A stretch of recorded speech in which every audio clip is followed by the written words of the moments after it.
Here and now. Here and now. Come on.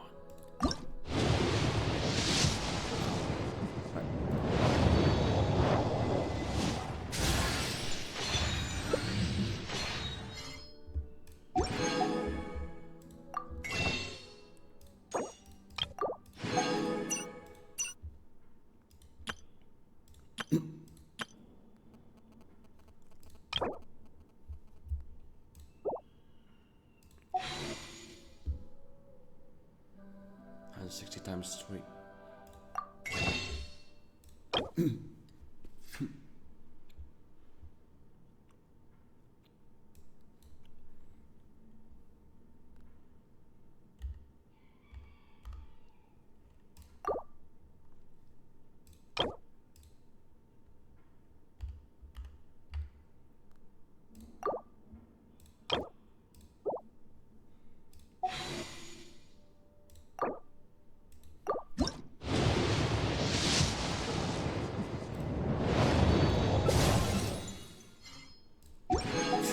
Okay, never mind.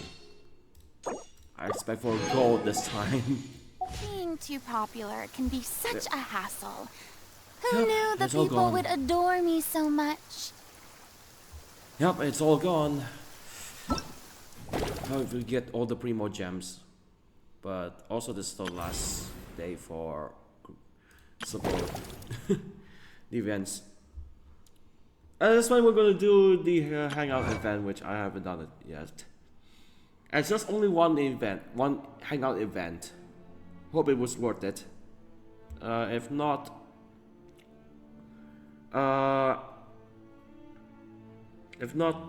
yeah, whatever. Just for the gigs. And this time, okay, yes, it's been a while since the previous hangout event, which I couldn't remember. The reward of this hangout event is actually one of the number randomizer, which reminds me that random number randomizer thing, which that reminds me of this. Let's see. Pretty sure that's okay. There she goes. Yeah, like that. Even though I already have something like that, but why the number randomizer? I don't even understand. As a reward for the hangout event. Why? I could just Yelan and whatever. There's primogems there too.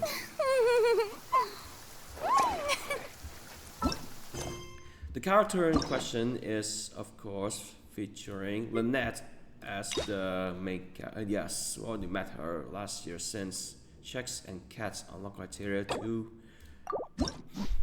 Why did you just remove that? Hangout event, Lynette, checks and cats. Big hangout.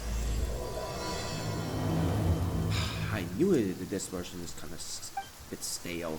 Why don't they why not Hoyoverse add more? Usually they add for about 2 characters to have hangout events. Especially if it was Kaya.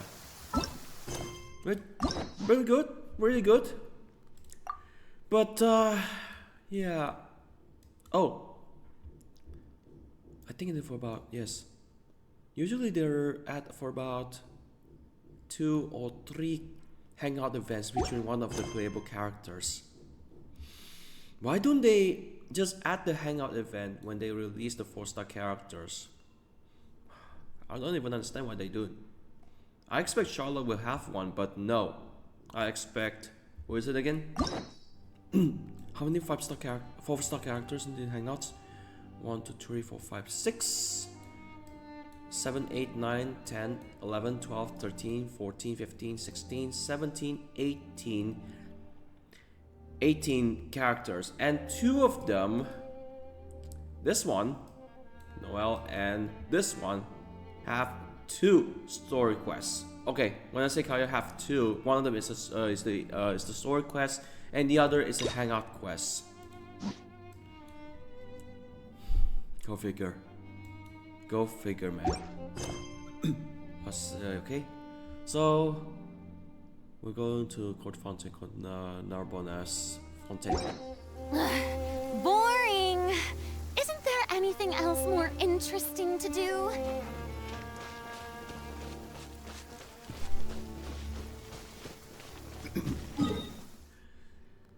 That you probably know how Lynette looks like. If you haven't seen it, just check the first ever walkthrough. Why I'm doing this? I expect them to attack me. Yes, it is a hill cap previously. Where are you? What's up? A pleasure to be working with you.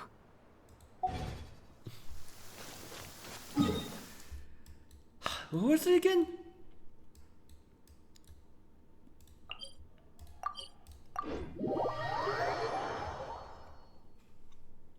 Why don't they just do that? Add more than 2, or just 2 is enough. I don't care if yes. The sun feels almost as hot as those studio lights I'm in front of all the time. Good thing there can only be one sun. I must drop, I suppose. Stretching my back.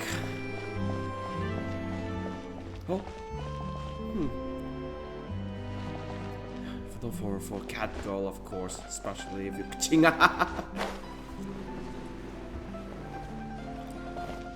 What's going on here? Oh, that cat is wearing a yellow bow. Meow.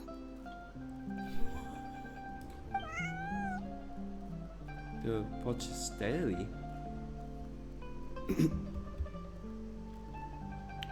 I don't think it's nice when you approach steadily, so what are you up to?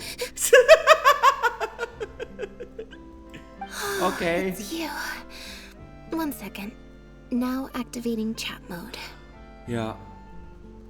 Something that happened when you were adopted. Well, yeah, next one only allocate now to be released. No 4 stars, in fact. You made me jump there. I thought they'd finally caught me. Your job barely. I didn't know this. Someone out to kidnap you. Well, my heart rate did. Jumped up a little, I mean. Objectively speaking, the trouble was entirely of my own making. Half an hour ago, I was at Hotel de Boer for a drinks reception. It was to celebrate the successful opening of a show. Probably because I'm playing the lead role in the show? Is that so surprising? I'm always getting invitations to do solo performances.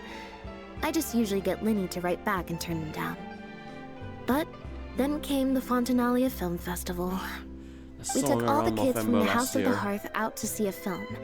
And after it finished, they all started clamoring for me to try out acting for some reason. Even Linny was chanting along with them. Anyway, it just so happened that a director called Mary who had sent me an invitation right around then. I'll spare you the details, but basically, I ended up accepting it. Yep, you nailed it. I'm playing the role of a puppet. In fact, the show's called The Lost Puppet, and it's a masked mime show. So I don't have to do any facial expressions or say any lines. Literally just a series of physical movements. The director says it's a very avant-garde art form. Art is not comprehended by the mind, but felt in the heart. At least, that's what the director says. Anyway, if nothing else, the opening performance seemed to go down well. At the drinks reception, everyone was crowding around me, saying, "Triumphant character portrayal, faithful adaptation of the original work, unequivocally, quintessentially avant-garde," and stuff like that. But being the center of attention is draining. So the moment they left me to go harass the director instead, I was out of there. The nearest human shit. The other thing is, some weird things happened while I was on the stage. Oh, sorry, Bonnie. I didn't mean to leave you out of the conversation. My bad. No, we just met. We bumped into each other right after I slipped away. You're the name her. Lumine. Well, it'd be kind of difficult for us to communicate otherwise. Besides, I think she's taken a liking to the name. Haven't you, Bonnie? Yeah, that's right. Good kitty. We'll go find your owner soon, I promise. Nope. She's wearing a collar, and for the most part, she's pretty well groomed. If she is a stray, she hasn't been for long. No wonder Her stomach's been growling a cow. lot. I guess she must have been missing for a few days now. As much as I'd love to hang out with her for a while longer, her owner's probably worried sick about her. Assuming she has an owner, that is. But the reception... I should probably show my face there again at some point. Even if it's just to make excuses and leave again. Decision time. Well, I just find it exhausting. Thinking through all the different ramifications of different choices and so on. That's more Lenny's area than mine. So, unless it's something really important, I usually just leave the decision-making to him. It's fine. He got Fremine to make me a little something for just this situation. Poof! A phaetometer. Yeah, phaetometer. Yes. That's what they call number randomizer thing. What's this? It looks pretty over the top, I know. But it's essentially just a box of cards. Yeah. He kept the design simple, so it'd be harder to break. The way it works is, I pick a card at random, then look at the number on the card. Well, for example, if the number on the card is 5 or higher, I help Bonnie find her owner. If it's less than 5, I go back to the reception. I just have to believe in the bond between me and my cards, and my fate will reveal itself to me in numerical form. At least, that's what Lenny said. Anyway, I guess I'll give you a demonstration. So let's just drop a card if I still make sense. I didn't like that. Was I using it wrong? Maybe if I just...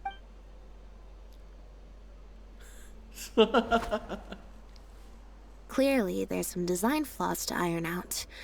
I'll have to let Fremine know. Let's see... Which card did I get? 4. There's no helping Bonnie. Heart broke. You see with this thing gone. Well, the cards fell on the ground though, so I don't think it counts as fate. If you want to get the right answer, you have to let fate decide. Also something Lenny said. So, to put it another way, if picking a card up off the ground is how to not leave it to fate, then that means it must be the wrong answer. Or... Why don't you pick a card? Since I ran into you here, that means... our fates are, like, interfering with each other. So leave the rest of us to Lenny, or write the beginning knuckle for you. Or just let Lenny have it, or pick up a card, basically. Or start with Thank you. This one is final, I promise. Here, take the phaetometer. If it's 5 or above, that means fate successfully changed. Anything lower than 5 is a fail. Also, if you have your own thoughts about what I should do, feel free to share it. Now that I've got a good problem solver here to help, I don't need to run every little thing by fate. Okay. So that's a choice to use the phaetometer. Do neither to help Bonnie, or use the phaetometer first. Alright. Then let's see where fate will lead me. Okay. I'm gonna check triggering the phaetometer source. Oh.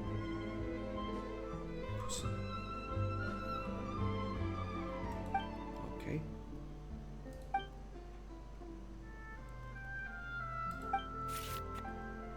Okay, so it's a 5. Sure, this is what the fate draw a card. Let's start with the one in the middle.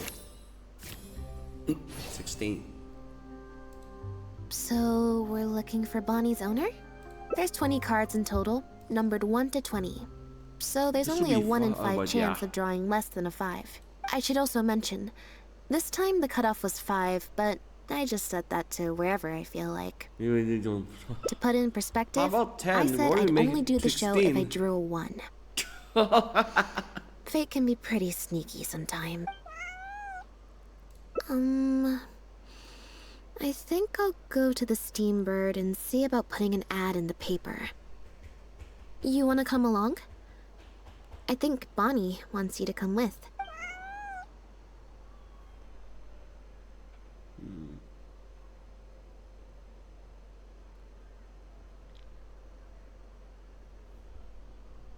Sure, if it means I can hang out with you a bit longer.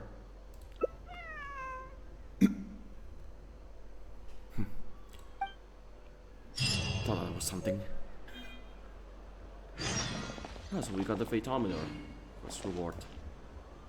Ooh, I could make a fortune from this. Right.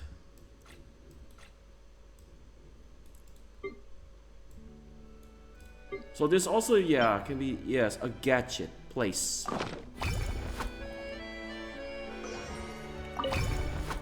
Gold card. What is this? 1? That's 0, 1. I need pull.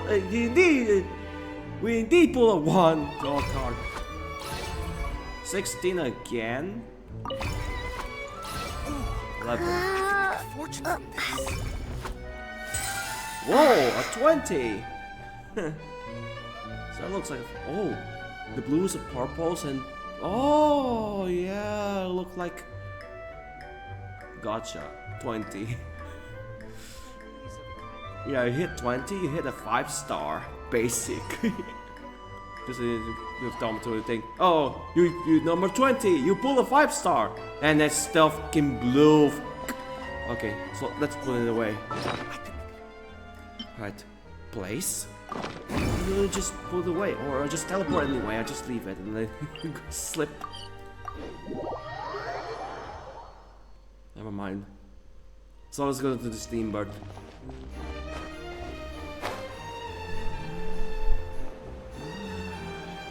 Let's take this. So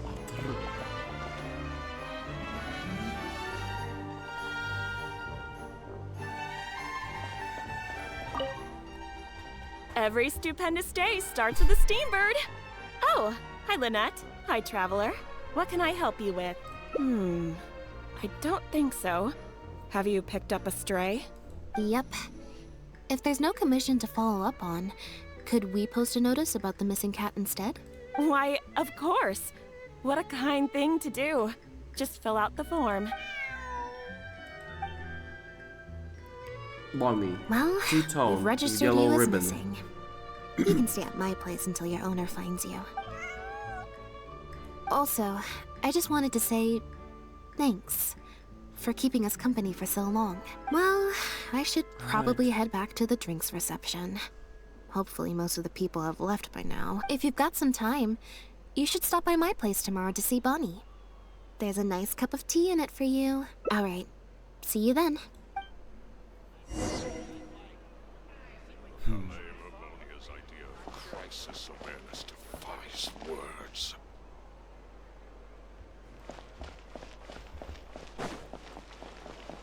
Okay. So that skips out of the stray cat. No, not stray cat. Missing cat. Oh, missing cat problem. So we'll jump out for tomorrow. We said at 9 o'clock.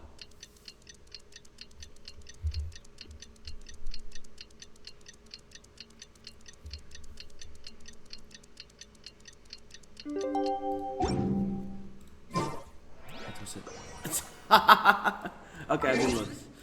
I'm not concentrating very well. Started playing the FPS games, CS2 and Valorant. Oh yeah, Rocket League as well.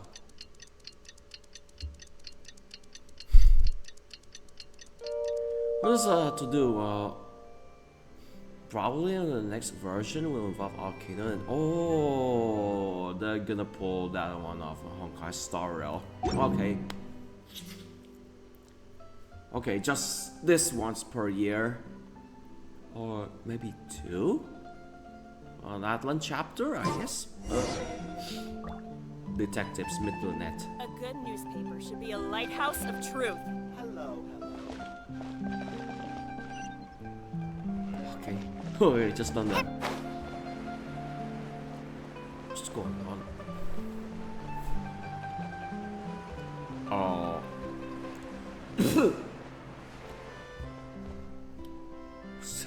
I believe this cat belongs to me. I already told you, this isn't your cat. Just take a breather, you two. What? Oh, you're here. As you can probably see, you'll have to take a rain check on that tea I promised you. At least for now. This is my friend's cat. He's preoccupied with some important business, so I came to retrieve her in his stead.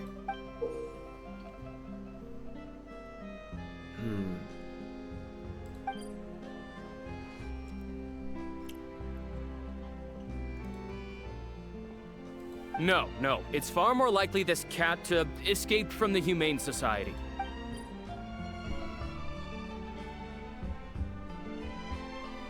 Yeah, let Bonnie decide.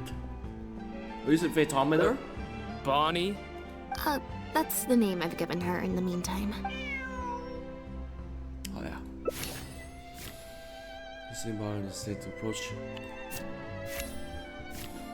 16 again?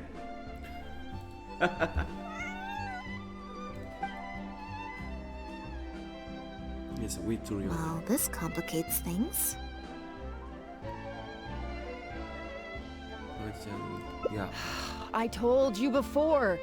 This is my friend's cat. It's normal for her not to trust me. Listen, I'm the director of the Humane Society, okay? We've got so many strays, dogs, cats, you name it. I'm not even the one feeding them most of the time. You can hardly expect the cat to recognize me. She just looked somewhat familiar, so I came to check, just in case. If she turns out to be one of ours, I'll take her back. Simple as that. Even if that's not the case, the Humane Society could still take her in, if no one else comes to claim her, that is. We're an organization that specializes in rescuing and sheltering stray animals. We've been in business for several decades now. I'm Bernard, the current director. The Humane Society. Huh. The name sounds familiar. I remember hearing good things. You're the one in the Quartier Lyonnais? Yes, that's the one. Anyway, if it's not too much trouble, could I possibly take a closer look at the cat? If it turns out I really am mistaken, I suppose that means the cat belongs to this lady here. She would be the only remaining option after all. It belongs to my friend. Go on, Bonnie.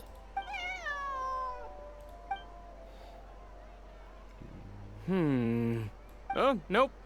Looks like I was mistaken. Okay. They do look similar, but there's an ever so slight difference in this one's fur color. Deepest apologies, friends. Especially the ribbon. Well, I suppose this means I still have a missing cat to search for. Apologies again for the confusion. Oh, yes, exactly. Wait a second. You lied earlier, didn't you? Lied? I'm afraid I don't know what you mean. A liar always this has is- a tell.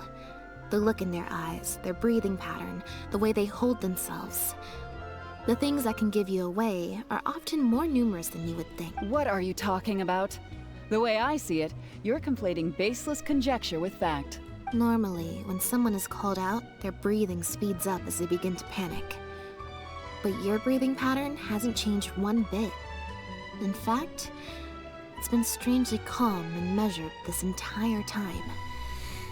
It stands to reason, then, that your agitated behavior earlier was all an act. If you're a bad guy, I'm sure you'll take off running the first chance you get.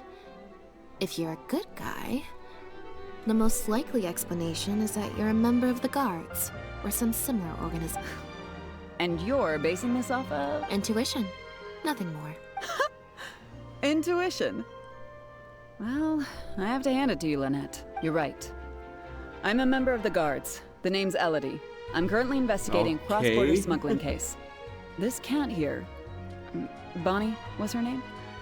Well, her owner is one of the prime suspects of our investigation. A couple of days ago, our suspect got wind that we were on his tail and fled. That's most likely how he got separated from the cat. I just so happened to stumble upon your notice in the Steambird. So, I decided to see if he'd come back for her. But it looks like I overestimated him. The impact of this case has been huge. The Marechaussee Phantom, the Guards, and the Special Patrol have all launched investigations.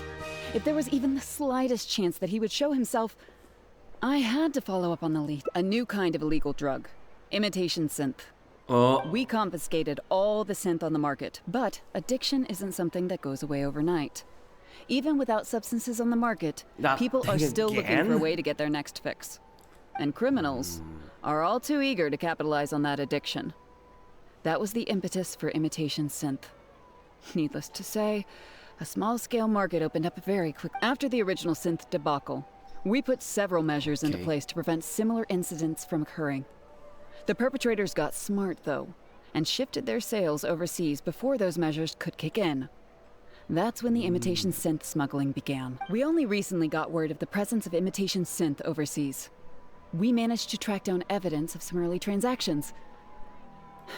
What we were able to find out, however, hasn't proven that useful given the amount of time that has passed. The Marechaussee Phantom launched an investigation to track down every person in Fontaine capable of producing a drug like that. That's how we learned about Bonnie's owner. He's a researcher at the Fontaine Research Institute. His name is Pierre. Pierre Lafayette, Pierre. to be exact. Lafayette.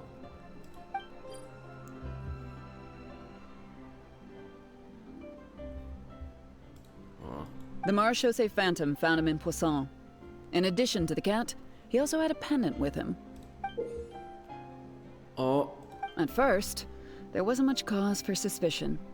A search of his house didn't reveal much to go off of either. The Marechaussee Phantom very nearly left it at that. It was only later that we realized the coat of arms on his pendant belonged to none other than the Lafayette family, one of the most infamous aristocratic families in Fontaine. Obviously, this discovery prompted a further investigation into Pierre. At that point, however, we discovered that he'd already fled. Now the guards and the Special Patrol are all searching for him. That's not possible, actually. The Lefebvre family has been gone for a long time. Exactly. Many years ago, several important members of the family, including the patriarch, were murdered by an assassin of unknown origin. From that point on, family's power and influence took... The family is engaged in all manner of crimes. As you can imagine, there's no shortage of people waiting in the wings to take their revenge. And with the family severely weakened, they were able to do just that. Most of the remaining family members succumbed to sickness or hunger. The ones that survived are currently living out their days under a new identity. Pierre is one of those very survivors. He's been hiding away in the Fontaine Research Institute all these years. His true identity unbeknownst to all. Until now, that is. Well, my fellow guards have told me all about how smart and courageous you both are. And I know you possess a strong sense of justice. There could be a chance that Pierre, or one of his accomplices, might attempt to get close to Bonnie. Now that you've been briefed on the situation, I was hoping you'd help us keep a lookout. If I take Bonnie back to the guards with me, there's no way Pierre will try and come for her. Not even the most daring of criminals would attempt something like that. I have to admit, I'm not holding out too much hope that Pierre will come back for her. But if there's even the slightest chance, then it's worth a shot. Well, I've got some other leads to follow up on. If Pierre does appear, please contact me right away. Okay, then we'll find him. Oh, so good. It's nothing. It's just... the head of the Lefebvre family. He was the eminent person who kidnapped me all those years ago. It was at a dinner party. Someone tricked me into boarding the Lefebvre family carriage. Whoever it was, they took me back to their home. But before anything worse could happen, Father intervened. Kino intervened. That's what happened. Mentioned. Yep. Father was the one who orchestrated the fall of the Lefebvre family. That's what led Lenny and I to join the House of the Hearth. After all these years. I never thought I'd hear the Lefebvre name again. This is something wrong with Meow. Don't worry about me. Nah. I wasn't feeling sorry for myself. I was just thinking about Lenny. He's been acting strange recently. He avoids me for days on end, consumes himself with some secret investigation, and then out of the blue pushes me to do that acting job. Thinking about it now, it's almost like the one I drew from that deck of cards was part of his plan all along. He must have asked Fremine to help him out. In any case, I know he's hiding something from me. He's really pulled out all the stops this time. It's very possible. I'm sure he tried to send me away because he was afraid it would bring up some painful memories for me. It wasn't necessary, though. Even after all these years, he's still as overprotective as ever. You'll have to help me teach him a lesson if we run into him along the way. Yep. I want to head to the Fontaine Research Institute to learn more information about Pierre. Just let me activate search mode, and then we'll head out. A little bit of both, perhaps. For the most part, though, I just have this sense that something's not right. Something isn't adding up about Pierre's story. I'm just not sure what.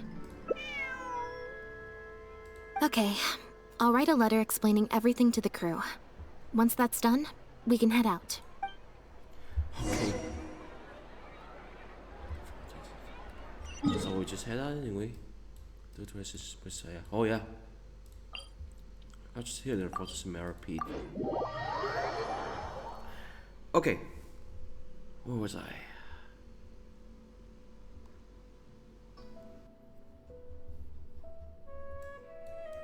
Oh, ending hints.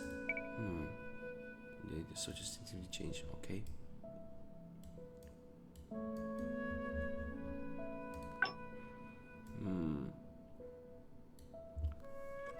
The perverse curse. Okay, so yeah. So we have 5 endings this time. This won't take long.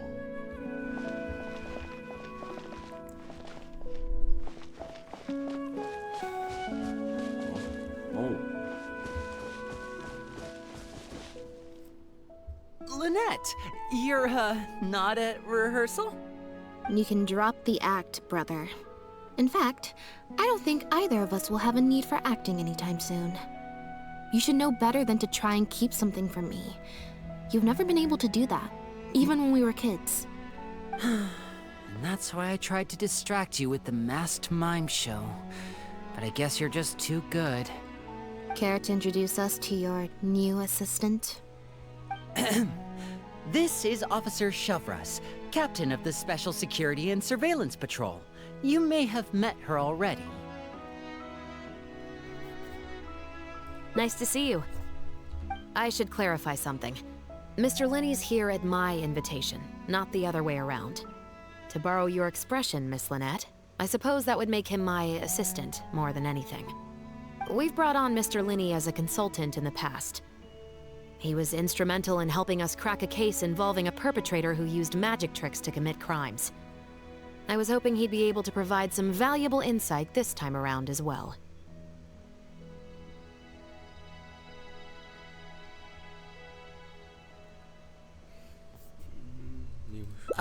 So you've heard everything then? That's Yeah. exactly why we're here. There's always been questions surrounding the fall of the Lefebvre family. Some people even believe the House of the Hearth was involved. Whoever was behind it all was extremely cautious. They didn't leave a shred of evidence. This very fact, however, leads me to believe it was indeed the work of that Harbinger. I took a look at the entrance and exit records of all the carriages that night. Let's just say it wasn't hard to deduce that there's ill will between you two.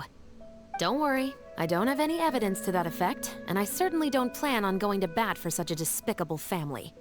Plus, you were victims back then more than anything. I sought Mr. Lenny's help with the smuggling case. Nothing more.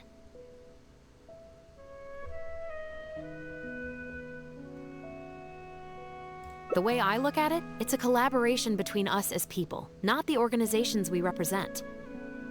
Besides, by working together, we can expose the truth as quickly as possible.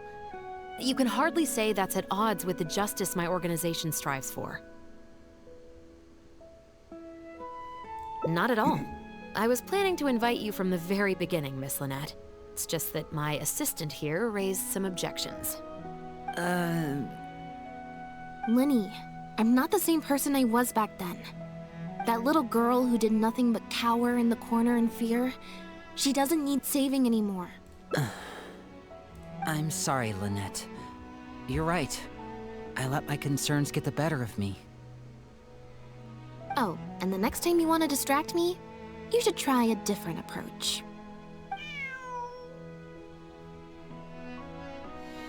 Who's this? You pick up a stray while I was gone? It's a bit complicated. I'll explain later. Anyway, her name's Bonnie. Well, if there are no objections, then I suppose the only thing left to say is... Lynette, Traveler, welcome to the team.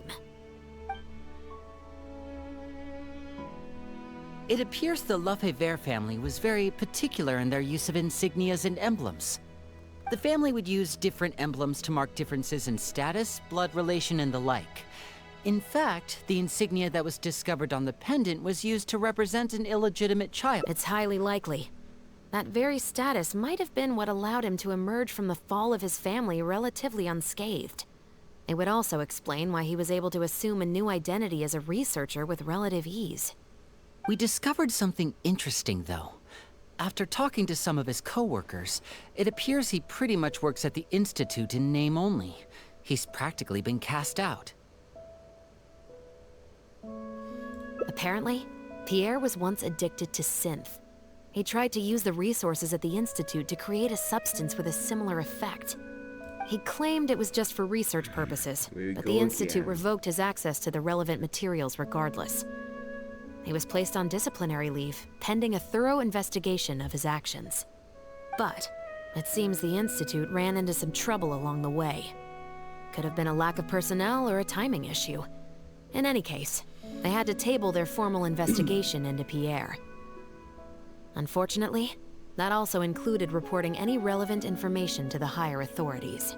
As for his family background, it appears none of his co-workers at the Institute were aware of that information. All they could tell us was that he was quite the recluse. Right. Maybe we'll take our investigation elsewhere there, or did you find anything useful in the residence? Other than the pendant, we didn't find anything else of note at his residence in Poisson. Based on the samples of imitation synth we've been able to analyze, it appears the substance leaves behind strong traces wherever it's produced or stored. Those traces might not be obvious to the casual observer, but they're not something our guard poodles would miss. Pierre's home, though, came up completely clean. We didn't find any records indicating possible involvement in overseas transactions either. So, the Marechaussee Phantom didn't view him as a major suspect at first. Maybe he had a separate, dedicated area where he made the imitation synth. Well, his neighbors did say he was often gone for long stretches of time. You would think with him out and about so much, people would have spotted him around Poisson, but residents said they barely ever saw him in town. If his reclusive nature was just a matter of keeping a low profile, I guess it would make sense for him to have a secret base to carry out his business. After he disappeared, the guards conducted a thorough search of Poisson, but they didn't come across any suspicious locations. Poisson. You know Hotel de Boer, where I first found Bonnie? To get there from Poisson, you have to cross a stretch of ocean. It's not somewhere a cat could just wander off on its own. A cat? You mean... Bonnie is Pierre's cat. Oh, that's right! When the Marechaussee Phantom first tracked him down, I remember there being something about a cat in their report. So this is her? From what we've learned about Pierre's habits, he doesn't seem like the type to venture out without a purpose. So what you're saying, Lynette, is that Bonnie couldn't have gone missing in Poisson. If that's true, then... Exactly. Bonnie might even know where it is. Wait, you think the cat can lead us there? But she's not trained like one of our guard poodles. How is she supposed to understand what we want her to do? And I could give it a try. Meow, meow, meow. Okay. So it's 12. Draw a card. 3. Check fail.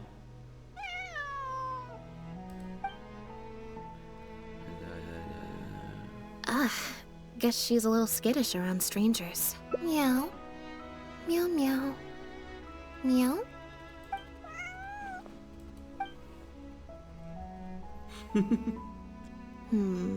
Near the coast, the beach, and beneath the cliffs. The place we're looking for is most likely north of the Court of Fontaine. Well, I've certainly never taken a witness statement like this before. Well, if it works out, maybe it's something worth getting used to. Cats and humans are actually pretty alike. When it comes to communication, most of what we want to convey can be accomplished through body language alone. But humans tend to rely too much on speech to ever take advantage of that fact. Of course, body language has its limitations. You're not going to be able to get across anything too complicated. The important thing is that we now have a lead.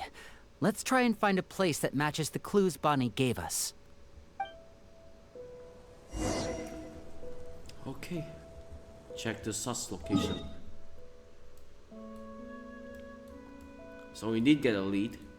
Detectives when we went point teleport.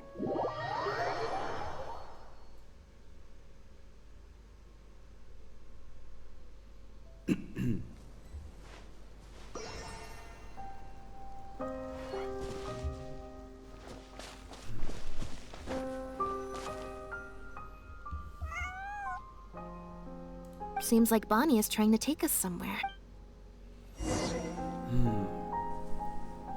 Alright, follow Bonnie.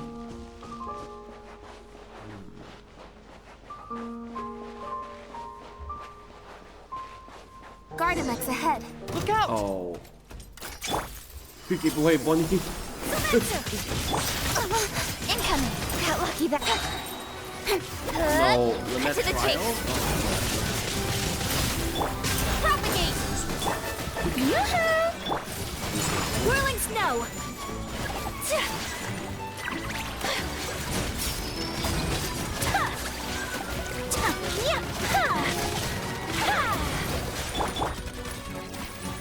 Don't blink. Spring form. Ha! I still couldn't do it. My apologies. Nowhere No to worry, hide. I'll level her. I'll max her up when Sakura swirl. our relationship level is come near the base.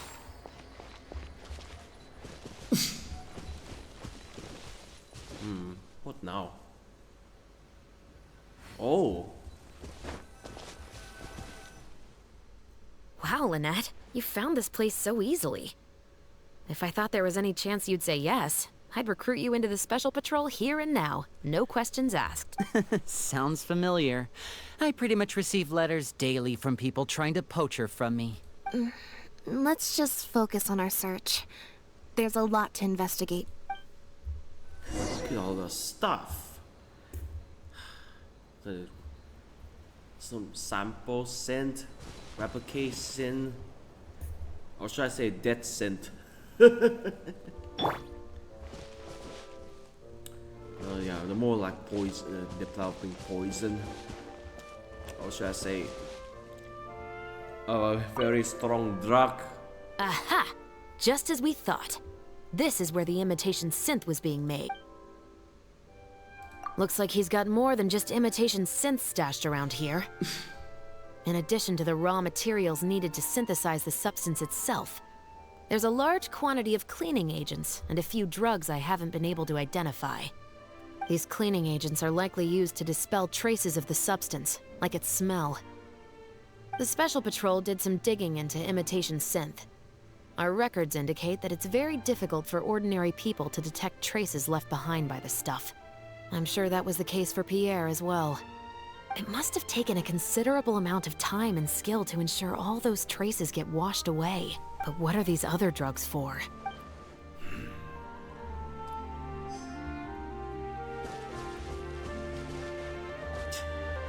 Maybe they will make it versus crack or even weed, Viagra, whatever. What drug you The consume material these bags are made daily of, basis. it's quite rare. Oh. It's the very same, actually. Romaritime flower fiber. But there's something special about the composition of these bags. I took a closer look, and it appears they're not only waterproof, but also corrosion and leak resistant. Even the strings look specially designed to keep the bags closed nice and tight. I came across some bags made of the same material just now, but they were much smaller and thinner. From the look of them, they seemed far less durable as well. Very similar, actually. Normally, it would be easy for a guard poodle to sniff out the imitation synth, but if it was sealed away in a bag like that, it might be possible to elude detection for some time. But what could these big bags be for then? If the goal is to keep the imitation synth hidden and sealed away, these bags seem a bit too conspicuous.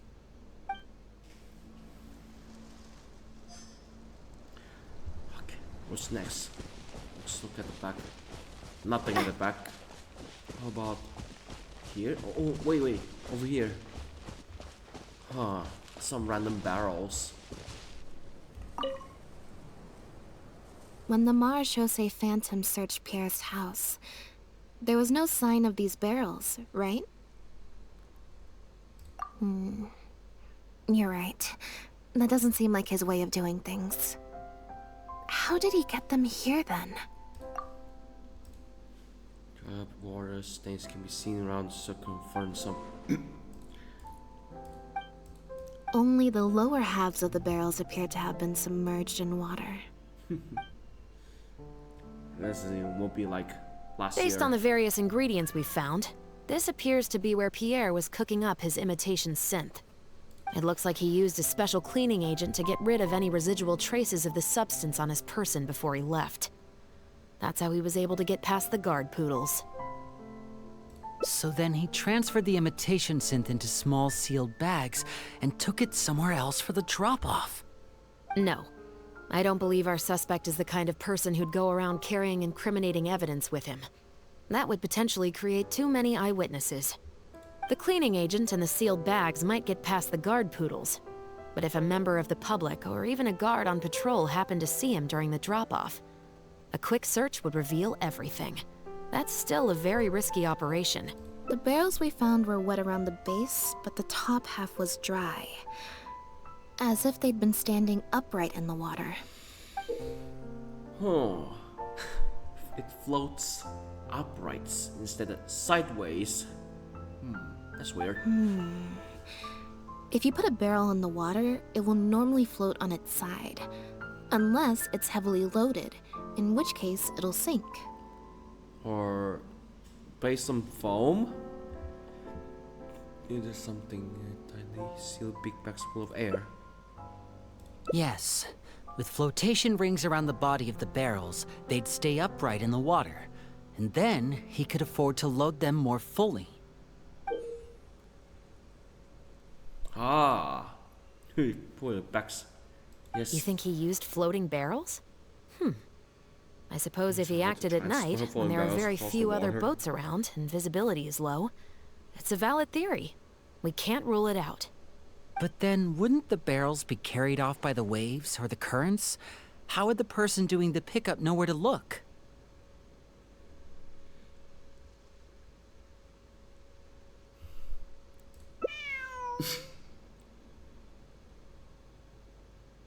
Traveler, can you come take a dip in the sea with me? I have a feeling that somewhere down there, we might find some rope. If a rope can be used to keep a pet from running away, then why not a barrel?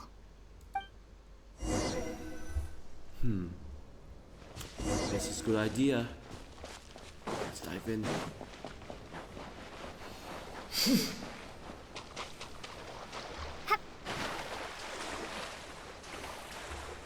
Right. Control.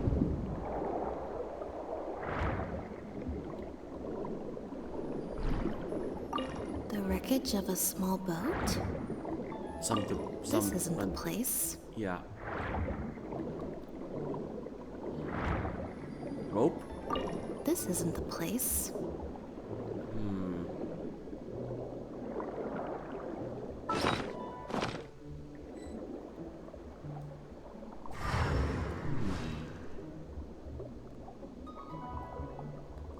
Maybe something missing around here. Oh, wait for a second.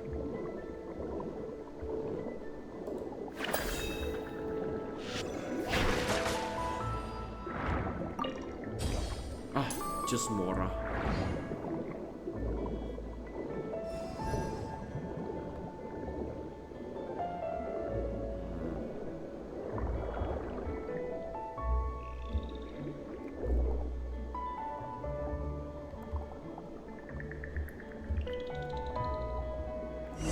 Oh, ah, there's the rope. Got it. Time to go up and report. It's not gone. Right.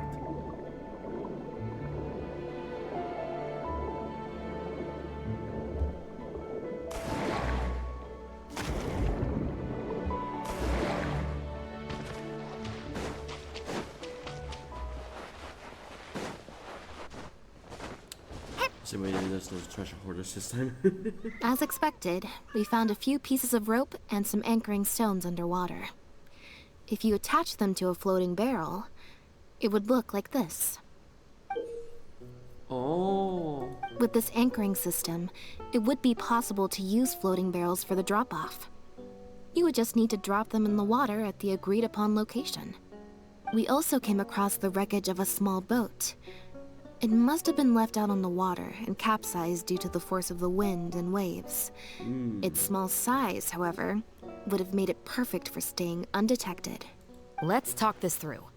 Based on the evidence we've collected, it seems like Pierre would row a small boat out to the agreed-upon transfer point, drop off the barrels, leave, and then row back and retrieve them after the transfer was complete.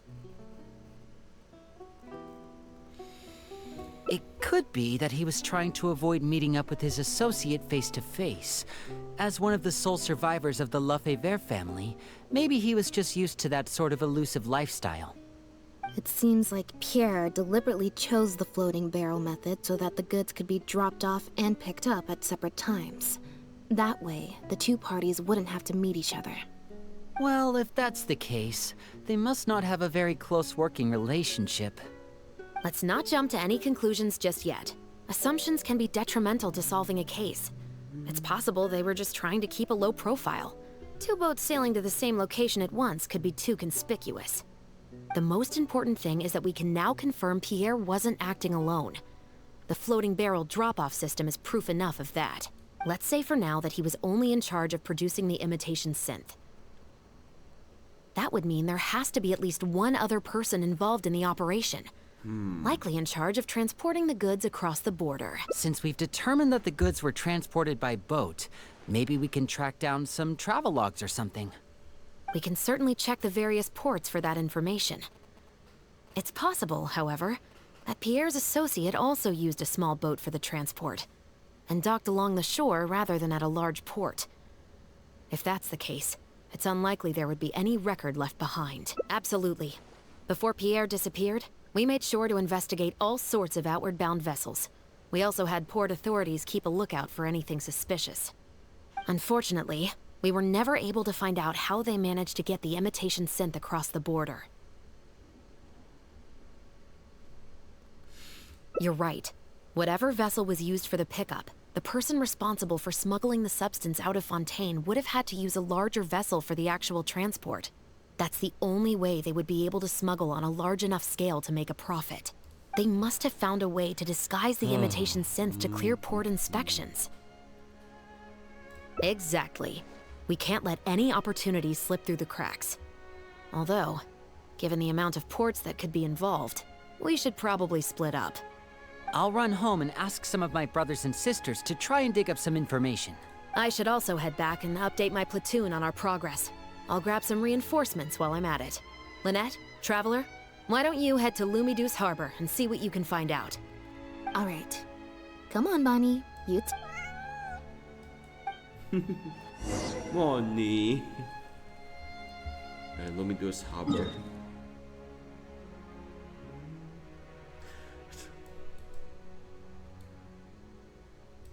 Alright, yeah. Definitely I was grinding because, yeah.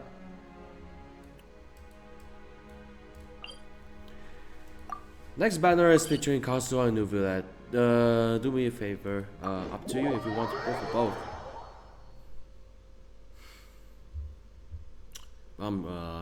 I'm waiting for Alkino to. Maybe I skip Chiori for Alkino. Alright, time to report those officers. Shore. Oh, Lynette, traveler. And Bonnie too. What brings you all here? Did something happen? Shore. Oh. I see. Thank you for everything you're doing for the people of Fontaine. This is the this is a guards member we saw earlier. I'm in charge of guarding the port. You mentioned you were after some travelogues, right? I can go fetch those for you. Alright. Looks like I've got another hard day of work ahead of me. No, not usually. It's this incident that happened recently. Before that, everything was normal. All we had to do was confiscate anything suspicious and we could call it a day. Pretty simple stuff. But things are much more complicated now. We somehow let suspicious cargo pass through the port undetected. Not even our guard poodles were able to sniff it out. Even worse, we still don't know how the perpetrator was able to conceal the goods so well. By suspicious cargo, do you mean imitation synth? Yep. However, prohibited substances are just one example. We confiscate all sorts of contraband during the course of our inspections. Or at least, we're supposed to. Illegal. So what happens to the goods you confiscate? Oh, we keep them in a storage locker. If they turn out to be something particularly dubious, we'll turn them over to the Maison Orderly. If the goods are only slightly suspicious but could otherwise be harmless, like raw materials that could potentially be used to create contraband, we return them to the ship they were confiscated from, instead of letting them pass through the port. Sorry for the wait. These are the travelogues for all the recent activity at the port. Gerard. Oh, you brought Gerard with you. Actually, he followed me here himself. It's like he smells something on me. Huh. Huh? We were so careful not to touch it, but we still ended up with traces on us. If it leaves a residue so easily... Why don't you have a look at the travel logs first? All ships coming in and out of the port are recorded here, except for the ones the port authorities ride to and from work.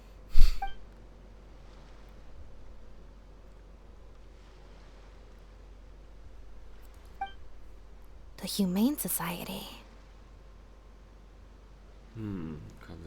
Yeah. Their name is all over the exit logs. The purpose for leaving Does this is mean that guy always was listed as lying? overseas adoption. Ah, the director of the organization explained that, actually.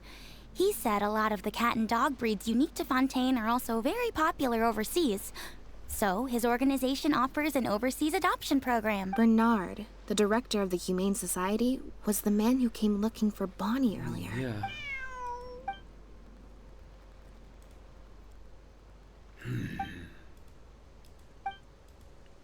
Have you figured it out too, Traveler?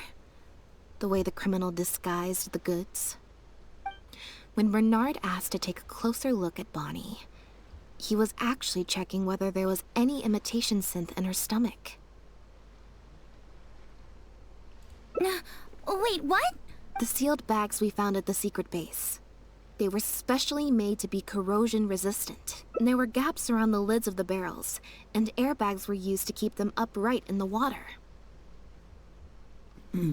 Those drug Chevres found at the secret base, she most likely didn't recognize them because they're not used on human beings. It's an anesthetic used on pets. The perpetrator must have given it to the animals. Pierre must have made the animals swallow the sealed bags full of imitation synth at his secret base. Then he stuffed them into floating barrels and left the rest to Bernard. The sealed bags combined with an animal's body odor would certainly be enough to mask the scent of imitation synth. During our inspections, we would have never thought to inspect the bellies of those animals for anything suspicious. Even if we tried to feel around for something, I'm sure it would be difficult to detect. Exactly. I bet Bernard even transported animals with synth in their stomach alongside ones without. That way, it would be even harder to say with certainty that something was amiss. She's probably in the clear. Otherwise, Bernard would have never left without her. I'm guessing he didn't know whether Pierre had already hidden the next batch of imitation synth before he fled. Just imagine. He sees the notice we put in the Steambird, and it turns out that one of the very cats he gave to Pierre for the smuggling operation is out in the open, roaming the streets of Fontaine. If Pierre had already hidden the next batch of imitation synth, then Bonnie would practically be living proof of their crimes. He would have had no choice but to go after her. So, that's why he came to find you and insisted on taking a closer look at the cat. You must be fighting in a hurry. Fact probably was spare Bonnie. Wait a second, I'm a little lost here. I get the part about hiding the substance in the pets, but those, what did you call them again? Floating barrels? Why even put the animals in there in the first place? If you've got something as convenient as a floating barrel, why not just stuff it with the imitation synth directly? Why not wait to hide the stuff until after the exchange has been made? In order to make sure the animals could swallow the sealed bags, they made them extremely thin. Had they not done that, the animals would have likely bitten or chewed through them. That step would have required a lot of energy, as well as a certain amount of technical expertise. So, it was better left to the more experienced Pierre. We've already proven how easy it is to pick up trace amounts of imitation synth, so I'm sure Bernard was taking all the precautions he could to avoid the same fate. Okay. Then, let's head to the Humane Society right away and bring that guy to justice. I'll bring a Gardamek to speed up the process. Total silence. Where's the music?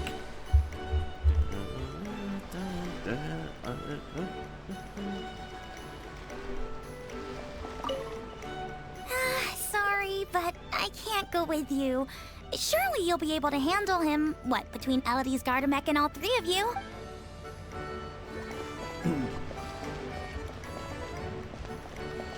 So we're going to infiltrate Humane Society. Oh, in the city.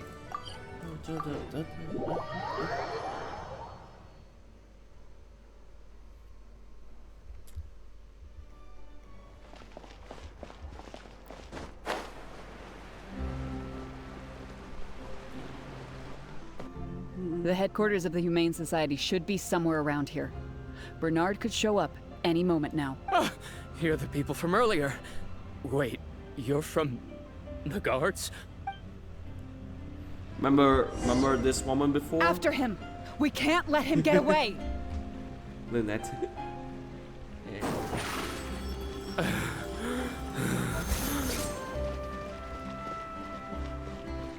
Stop him! He got caught. He got caught by the Give robot. it up, Bernard. Mercy. Have mercy. I'll talk. I'll tell you everything I know. The Humane Society has done so much good over the years, and yet you have committed such an atrocious deed in its name. Look, I didn't have a choice, okay?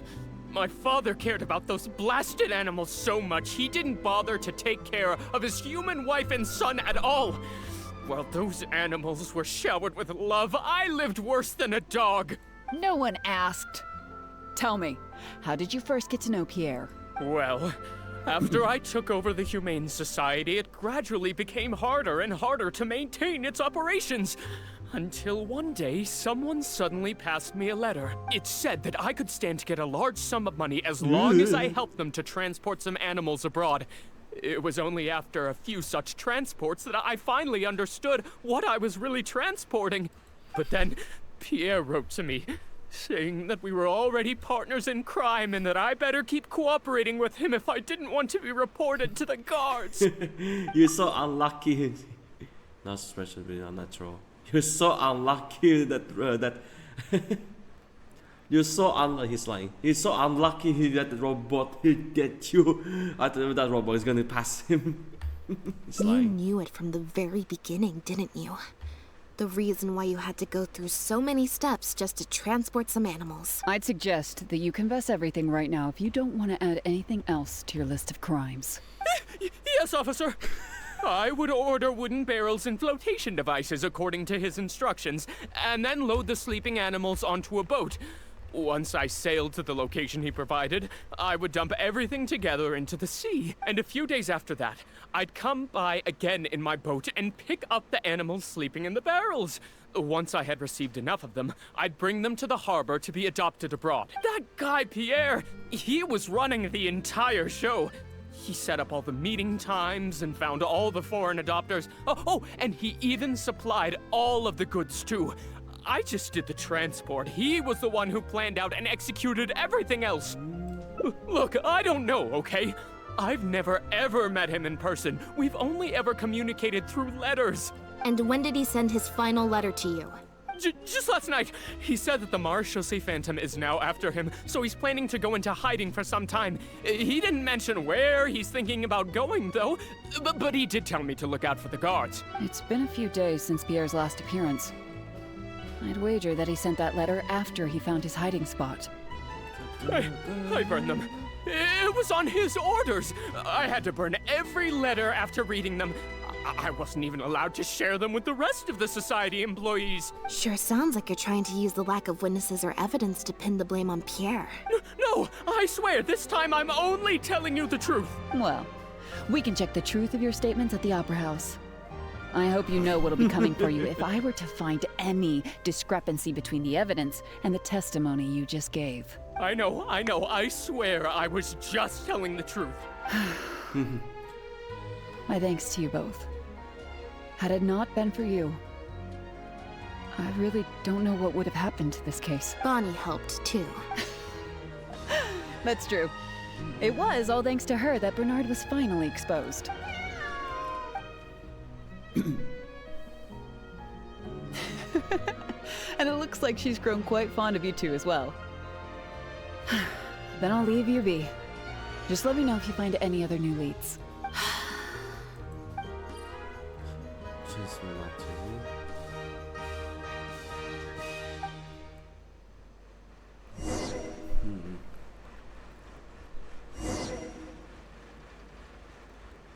Okay, that's that. Case closed.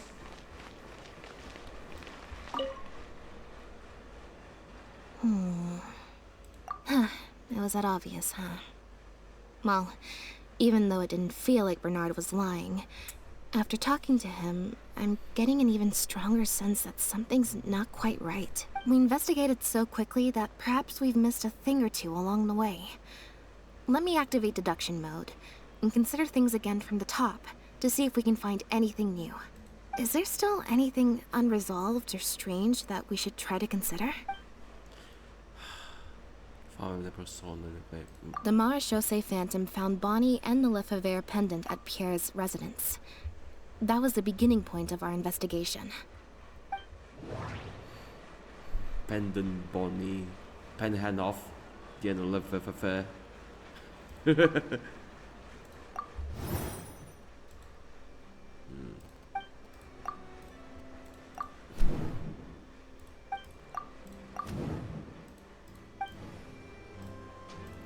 Gone.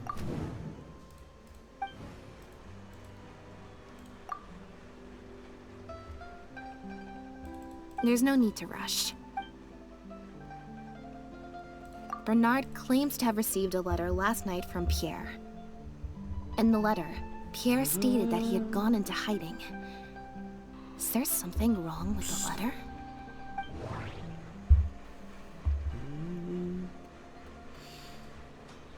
Cat Bonnie.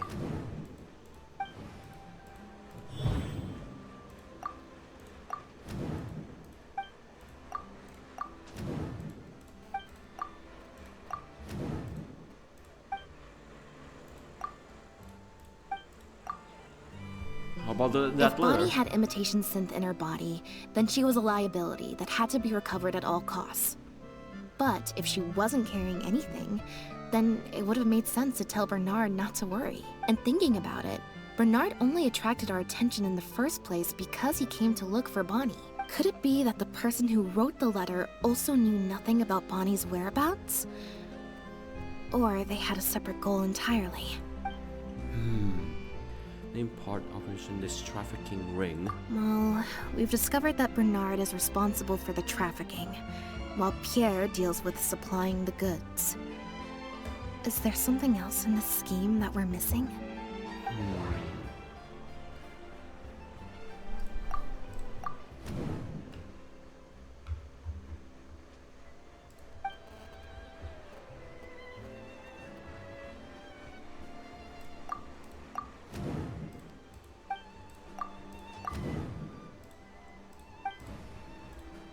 Gone. Sure, and hand off.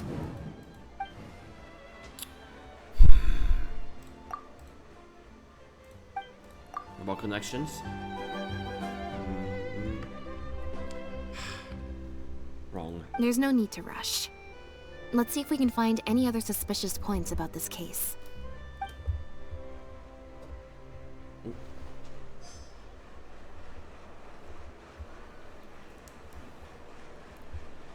Okay.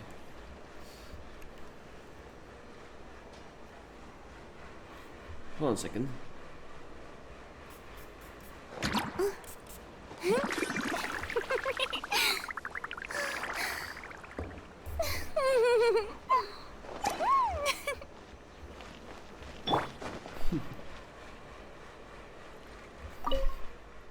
Now behave caught so and hard. follow me to the interrogation room. Ow, that hurt. Ow! Clearly about to leave, so then go.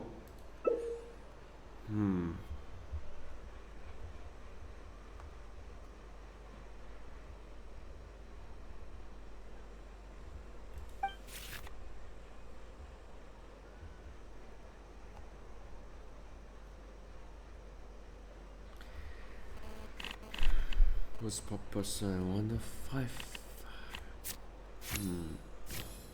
10. Check fail.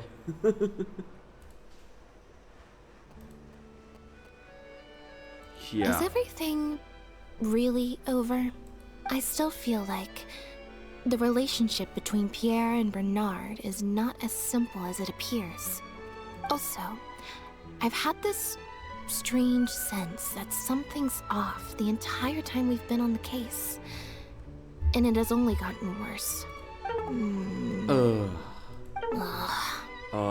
No good. I've still got nothing, and I'm nearly out of energy. Leave the line and the others. Alright, There you go. I'll stop thinking about it for now. At the very least, we've made it so that no more animals will suffer like those poor animals did. Now, let's go to the Humane Society and see if there are any animals left that might still need our help before my energy for today completely runs out. You have 1 energy left.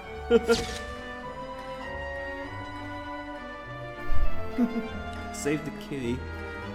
Okay. Battery's out.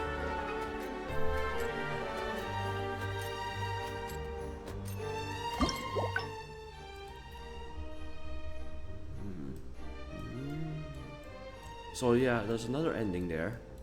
Ending hints. How about yes, we could just pull some more.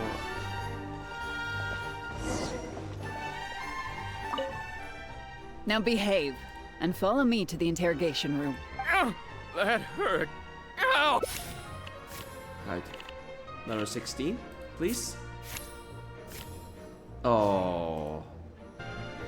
So I thought we'd make this one short. I kind of a little bit cheating on this one. So I check out the clues again. Then we got the check bonuses. Then just pull a card and check success. So that will be easy, above 20.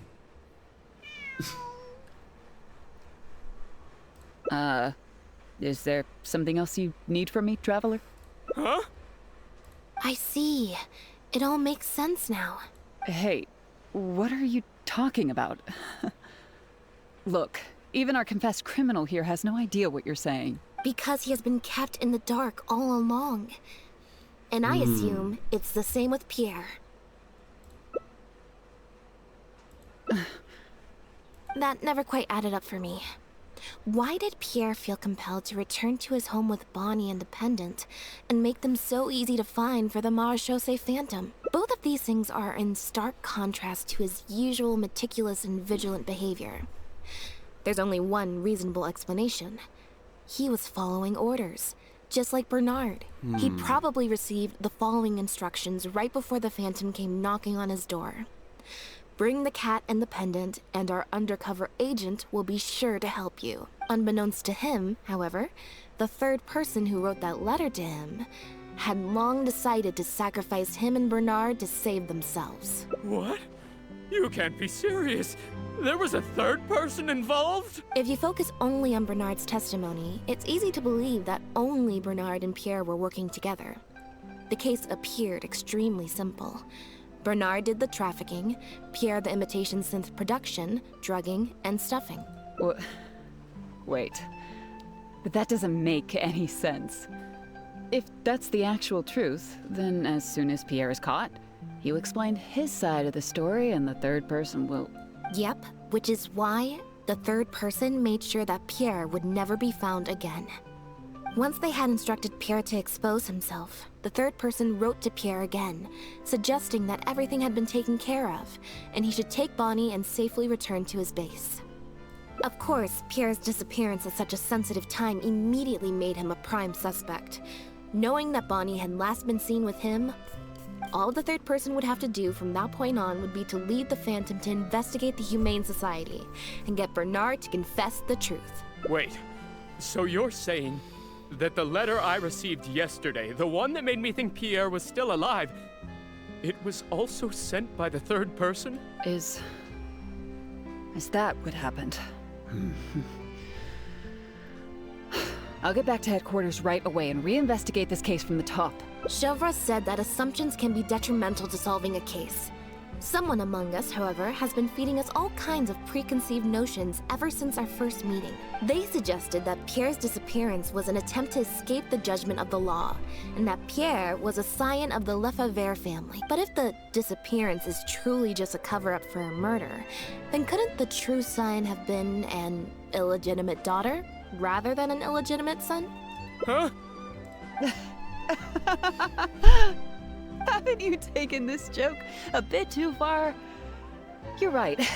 I did let a lot of assumptions get to my head when I first started to talk to you about the case.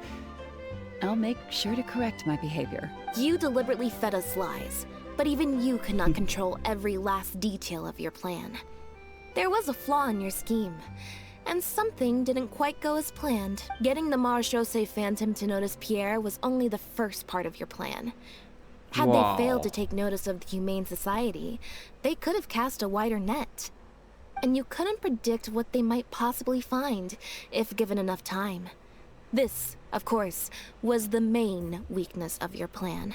As someone accustomed to acting from behind the scenes, you didn't want to take the risk of personally proposing a raid on the Humane Society. So, you thought about pulling a few more strings, so all the suspicion would point towards Bernard and his society. Once the Phantom expanded their search, it would only be a matter of time before they found Pierre's base. If a cat last seen with the suspect turned up dead at the imitation synth base, it wouldn't be long until the Phantom would figure out exactly how she had been mistreated, and turn their eyes towards the one organization that has been sending boatloads of animals out of Fontaine. It was probably during your ambush of Pierre. You didn't even have the time to check if she had already been stuffed full of imitation synth. Still, you soon found another opportunity. Before long, Bonnie had made her way back into the city, and even popped up on the steamboat. Like Bernard, you desperately wanted to confirm the contents of her stomach, so you hurried to find us. Unlike Bernard, however, you were hoping that Pierre did have the time to make her swallow a load of imitation synth. While investigating the suspect's cat, we unexpectedly discovered that the suspect has been smuggling imitation synth using living animals as intermediaries. That was your plan, in any case. With that, you'd have been able to lead the investigation towards the Humane Society. Bonnie had managed to escape before Pierre was able to stuff her full of imitation synth. That part of your plan could no longer be carried out. But as shrewd as you were, you came up with another plan right away. You manipulated the Traveler and I to help you identify Bernard as a key suspect. Wow. You used the Lefebvre name as bait to get us to join your investigation. With 2 extra bodies around, the Special Patrol is sure to soon take note of the strange event of Bernard somehow having a reason to look for Pierre's cat. So, what you're saying is, I went to all that trouble just for the chance that you might put forth the suggestion that would lead you down the wrong path. Of course, you What did a far way, more yeah, than they that. want the cat. Just now at Lumidu's Harbor, were you not the person who highlighted the suspicious activities of the Society? Ugh. You even highlighted the Society's activities during your compilation of the logs, so they'd be immediately visible to anyone examining the records. Moreover, the logs contained no records of the Port Authority's activities. In other words, your activities. And what are you trying to suggest with that? I am insinuating that you had plenty of opportunities to transfer the raw materials for imitation synth from the harbor to a boat, and then sail over to the meeting place full of floating barrels. They become me. And that's how neither the trafficker nor the manufacturer knew there was a third person who supplied the raw materials, and surreptitiously operated between them. Pierre manufactured imitation synth using the raw materials you provided, stuffed the animals, and placed the animals back into the barrels. Having received the green light from you as Pierre, Bernard then retrieved his animals and shipped them out of Fontaine once he had received enough for a full batch. I can't believe it. I never put 2 and 2 together. You've sure got an extremely lively imagination. So what do you think she's going to say next? To write crime novels, have any evidence? Ever of- thought about a career in writing crime novels, huh? It appears that it's quite easy to predict what you'll think or say. Then if we apply that to this case, we can also think of a few places to look for incriminating evidence. Does this remind you of something? You know very well that this case will not end until Pierre is found. So you will have him commit suicide out of fear and shame to end the investigation for good. That way, you can also pin the blame for the overseas smuggling activities, the theft of the harbor's confiscated raw materials, and even the Lefebvre this is name on him. Fontaine. After all, dead men tell no tales. But you still want it to appear as if he had sent that last letter to Bernard, so you have to make sure he cannot be found until after Bernard has confessed to the authorities. To do that, you either will hide his body until you found an appropriate time to set up a fake suicide scene, or you'll dump it someplace where it'll be hard to determine the exact time of death. Submerged in water, for instance. The location would ideally allow you to keep the body hidden for some time while also letting you keep an eye on it.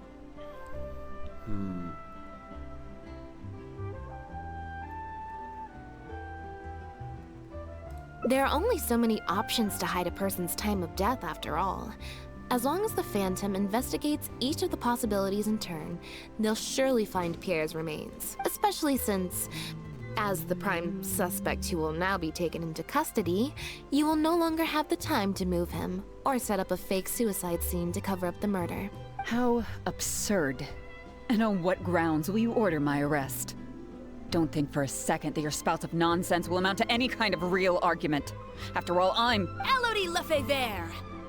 As the captain of the Special Security and Surveillance Patrol, I hereby declare you as a suspect in the case. If you have any objections, you may raise them later during interrogation. That's right. We received a message from Lumidu's Harbor that you were going to investigate the Humane Society. We didn't expect to run into you at such a critical moment. While at the harbor, we noticed something else extremely interesting. Apparently, you often used all kinds of excuses to swap your shifts. And if one were to match the times of your shifts to the activities of the Humane Society and those of certain foreign ships, they'd find them to be an exact match. Oh. That's just a coincidence. That broken shit Yes, over I'm here. sure you have already No, thought of a bolt. dozen different ways to explain away the suspicious activities.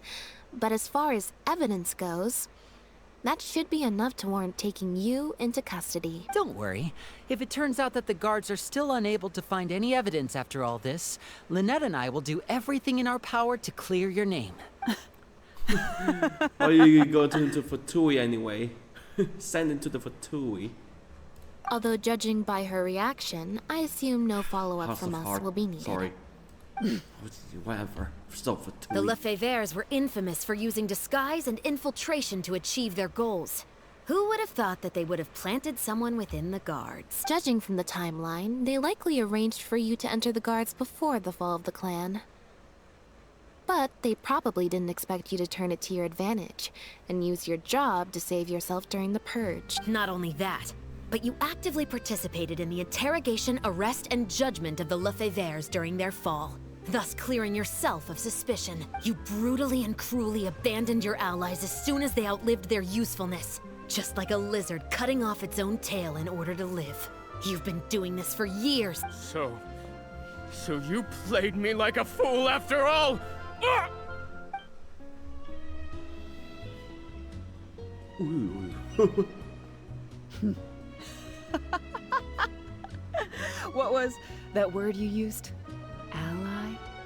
You think that someone as foolish as him is worthy to call himself my ally? They were worthless scum. All of them. Not just Bernard and Pierre, but those Lefebvres too. They always just saw me as a tool. I lost all my chances of a normal life just because I was born into their lot. Not only that, but because they wanted me to become an undercover agent. They stripped me of my name, too. I had to live in constant fear of them while they were alive.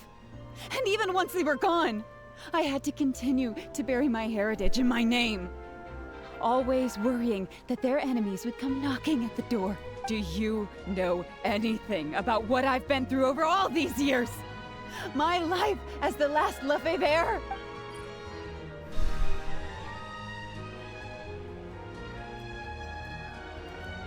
I don't, and neither do I care. Are you for real? Aren't you a Lefebvre victim too?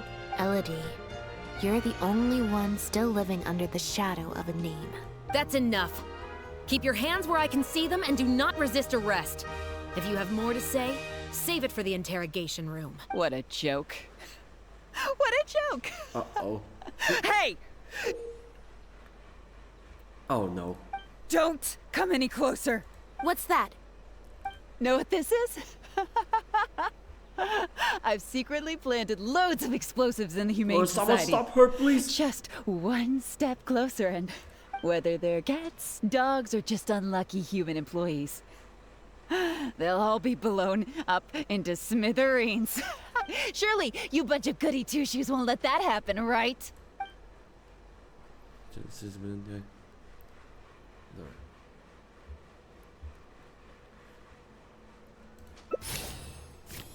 Yes, Corporation Stealth.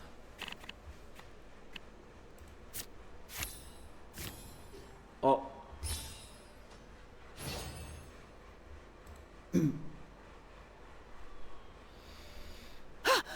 What? Hey! Don't do anything stupid! Guards! Gardamex!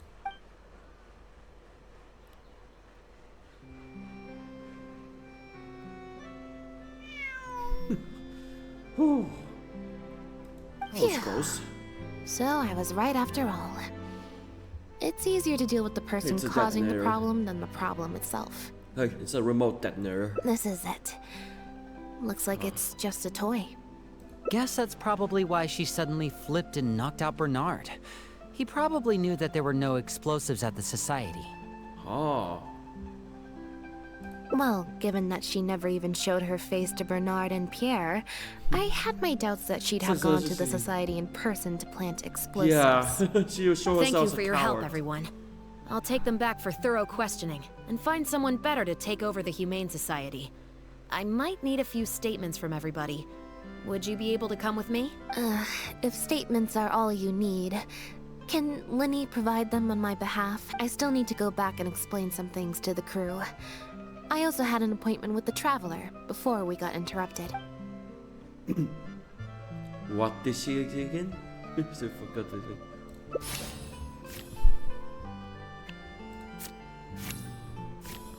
Oh, we struck gold.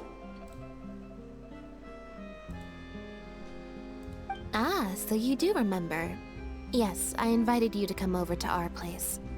Once I'm done talking with the troupe, I'll make a nice cup of tea and bring Bonnie to wait for you outside of my door. Yeah.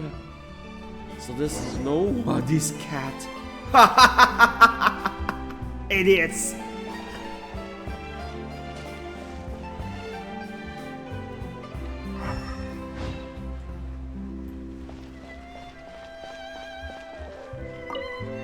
You can leave the rest of this to me.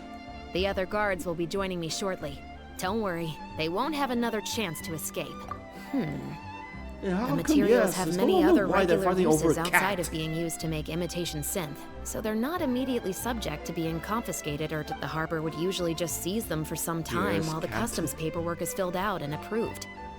If approved, they'd be let through, Oh, yeah. and if not, they'd be returned to sender. Elodie probably used her position to replace a portion of the shipment with something else, before sending the whole shipment back to sender. Given that the foreign merchants who sent in the shipments were probably working with her in the first place, they likely just never reported the difference in what they sent, and we will, of course, continue to investigate the rest of the details of this case. Now that we've caught Elodie, figuring out the whole scheme should just be a matter of time. Yeah, so this ending we caught actually both of these. You must have spent a record-breaking amount of time in serious mode today. I can't remember the last time I've seen you like this. Is it because of a special someone? Based on information that we found before, imitation synth was first circulated on a small scale in Fontaine before becoming a large-scale smuggling scheme. I'd assume that the first offerings of imitation synth came from what Pierre made in his early days. But since he was not experienced with running a clandestine operation, he was soon discovered by guard Elodie. Elodie saw the opportunity to make a great profit in his work, and perhaps even the chance of making a new life for herself, so she decided to cover his tracks. She started writing to him in Bernard's name, using what evidence she had compiled and the promise of enormous profits to blackmail him into cooperating with her. Unfortunately for her, she ran into Lynette. Even though my sister doesn't like to focus too much on a regular day, serious mode Lynette is one of the most perceptive people I've ever known. Still, all of that thinking really saps her energy. I need to go give some statements on her behalf, so I'll leave the recharging to you.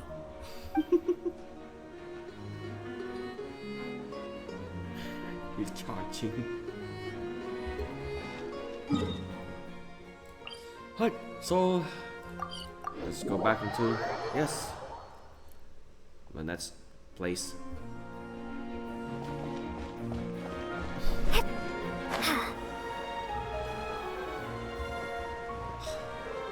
So there's no Lynette's cat. Instead of those two. Black tea and a cute kitty. Truly the best combo for standby mode. Want some? I hope you'll like it. Not at all. Information is indeed very important, but if you were to try to collect every piece of information you come across, your efficiency would actually decrease. Plus, if you just think about it, what sounds more fun? Writing a statement or enjoying a tea party? Great answer. That'd be my pick too. Had we not run into that case, we could have spent the entire day like this. But now, I'm running low on both time and energy. You're right. I can sense it. I'm recharging very quickly at the moment. Something about her rubbed me the wrong way since the very beginning.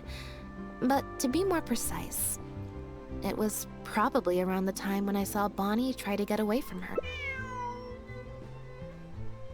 Elodie tried to get close, but Bonnie deliberately dodged her. Maybe Bonnie had tried to evade her before at Pierre's base. Or perhaps Bonnie just instinctively knew that she wasn't a good person. Not everyone who likes cats is a good person. But if cats like you, you're probably alright. Humans tend to overthink things, but cats rely on their instincts, and they're pretty sharp. I mean, just look at Bonnie. She took a liking to you the moment you met.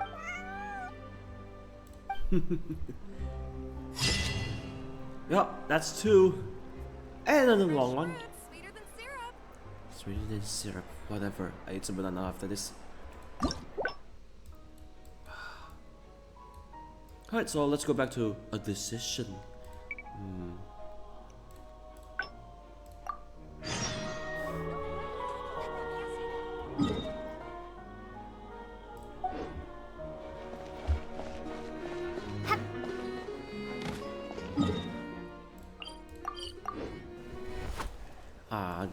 Clearly, there's some design flaw. Let's see. What for? Well, if you want to get the right answer, you have so to put it another way. If or thank you. I'll just stay with This one is final, I promise. Here, take the fatometer. If it's 5 or above, that means fate successfully changed. Anything lower than 5 is a fail. Also, if you have your own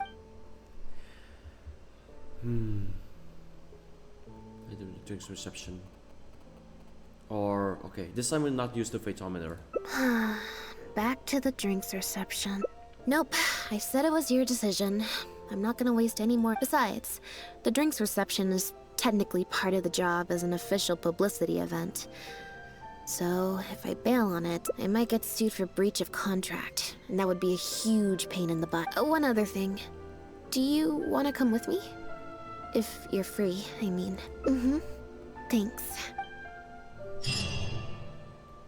So at this point we'll skip the finding the so-called rightful owner, but it turns out we're into a trap, or should I say run into those two. Alright, so we'll go to the board.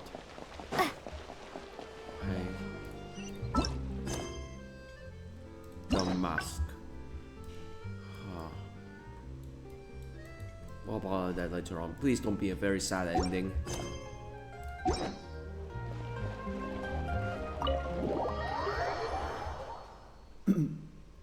Have to be like 2 more endings in this path? There you are, Lynette! Where did you disappear to? Leone and I have been looking everywhere for you. Wait, where did you get the cat? I found her outside. Do either of you happen to recognize her? I don't think so. Could belong to one of the guests, I suppose. Fair enough. It was a long shot. So sorry we couldn't help you, Lynette. This is so funny. Don't worry. We'll ask around for you. Leone's probably just being forgetful. Maybe you could leave her with us. We'll take her to the reception desk and see if they know anything. And if not, we'll just keep looking. Sure. I would help, but I'm a little preoccupied. Sorry to dump this on you. It's no trouble at all. We're happy to help however we can. Also, if it's no trouble, I mean, could we maybe get an autograph? And maybe a photo too? Leone! You can't spring that on her now. Not while she's working. At least wait until the event's finished. One last thing, Lynette. Director Mary is looking for you. We'll take the cat to the front desk now. See you later. I'm not usually required at these kinds of events, so I don't even have an event mode. Alright, guess I better go see the director. Who's in there? Break time mode? Spectacular choreography, a masterpiece of mise en scène, and the performance, oh my, groundbreaking, dripping with je ne sais quoi. My congratulations on another magnificent show, sir. Yes, I, for one, was particularly captivated by the clearly allegorical narrative undertones. The Lost Puppet shines a spotlight on the impact of technological advances in our modern society, particularly as they relate to changing modes of emotional expression and the challenge of mutual intelligibility. Such a pioneering work, so far ahead of its time. A tour de force of avant-garde theater. I can already see the headlines of tomorrow's newspapers. They will certainly be singing your praise, Director Mariyu. But it was a group effort, of course. To convey emotions in a silent show with no facial expressions, the entire cast had to go above and beyond. Everyone truly outdid themselves. Speaking of the cast, Jillian, another strong performance from you in Director Mariyu's latest show, as of course we've all come to expect from your numerous successful collaborations to date. That's quite an overstatement. I've only ever played supporting roles. On that point, you stated a few months ago in an interview that you were looking to secure a leading role in your next show. What led you to the decision to stay in a supporting role this time around? We had a discussion about this, and while Lynette hadn't previously performed in an acting role, we were blown away by her talent, and she was a perfect fit for this character. Quite simply, this was the role she was born to play. Exactly. I was honored to share the stage with her. Lynette worked extremely hard in all of the rehearsals, and she's an incredibly talented actress. Oh, she's here. Oh, Lynette's back! Hey, Lynette, where have you been? Are you in standby mode? Some reports say you switched that state to recharge after a show. Ah, method acting, of course. Such a compelling portrayal of a mechanical puppet could only be achieved by an actor who lives and breathes their role even while offstage. Those seemingly stilted movements were in fact an inspired portrayal of the character. The ostensibly bad acting, in reality, was the product of supreme acting skill. Oh, I went outside and there was this cat there, so I played with the cat for a bit. A cat? We've long heard that you are a kind soul, as well as an incredible actress. No wonder your debut performance has garnered such popularity. This show looks on track to break box office records for avant-garde theater. Lynette, any words for the fans? Not really, no. I believe Lynette is trying to say that the act of performance itself is the actor's true means of connecting with their fans. Oh, I see. Lynette, any comments? Please say it. Right, exactly. But don't you want the fans to know how you're feeling right now, after the hugely successful opening of your first ever show? That's true. I'm sure the fans would love to learn a bit more about you, too. How interesting.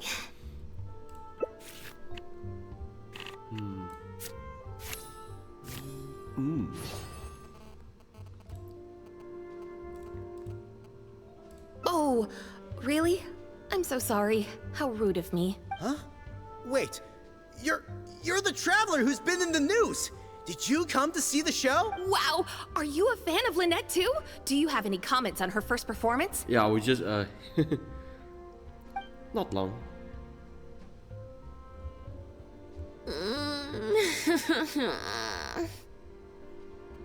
Yeah, it's just... Turns out, even with you here to share the load, I can't cope with this stuff, even in tea party mode. It's a power-saving mode for participating in conversation at tea parties. Normally, I can get through an entire conversation just with, Oh, that's true.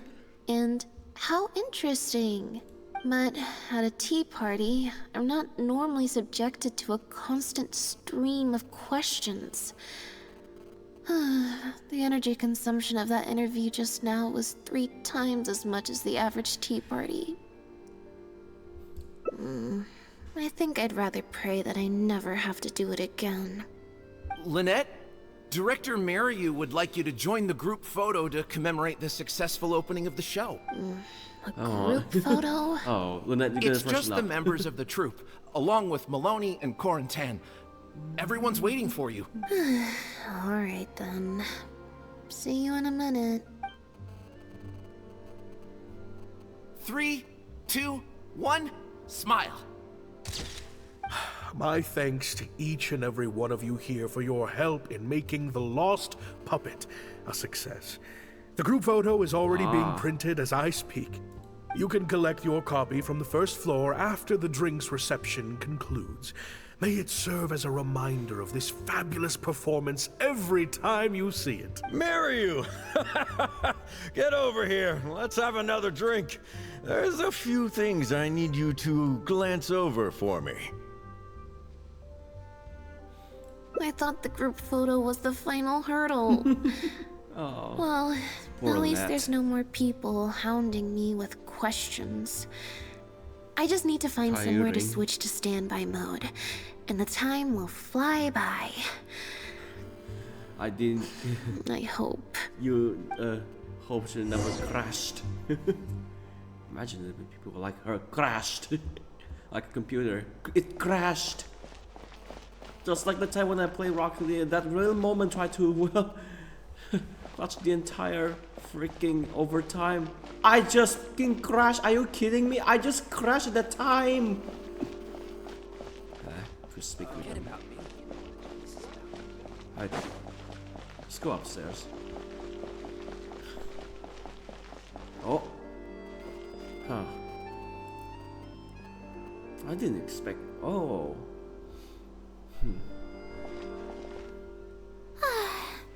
Hotel de Bour's Ile Flottante is as wonderfully sweet as ever. Traveler? Lynette? Oh, wait, hold on. What do you mean, managed to get an invite? I'm an expert in the dramatic arts. Of course I was invited. Naturally, people wanted to hear my comments on the emerging art form that is the masked mime show. Remarkable, and a very worthwhile artistic endeavor. Exploring a character with no lines or facial expressions who can only communicate how they feel through their movement. Your performance was beyond anything I could have imagined, Lynette. Clearly, this was a very suitable role for you indeed.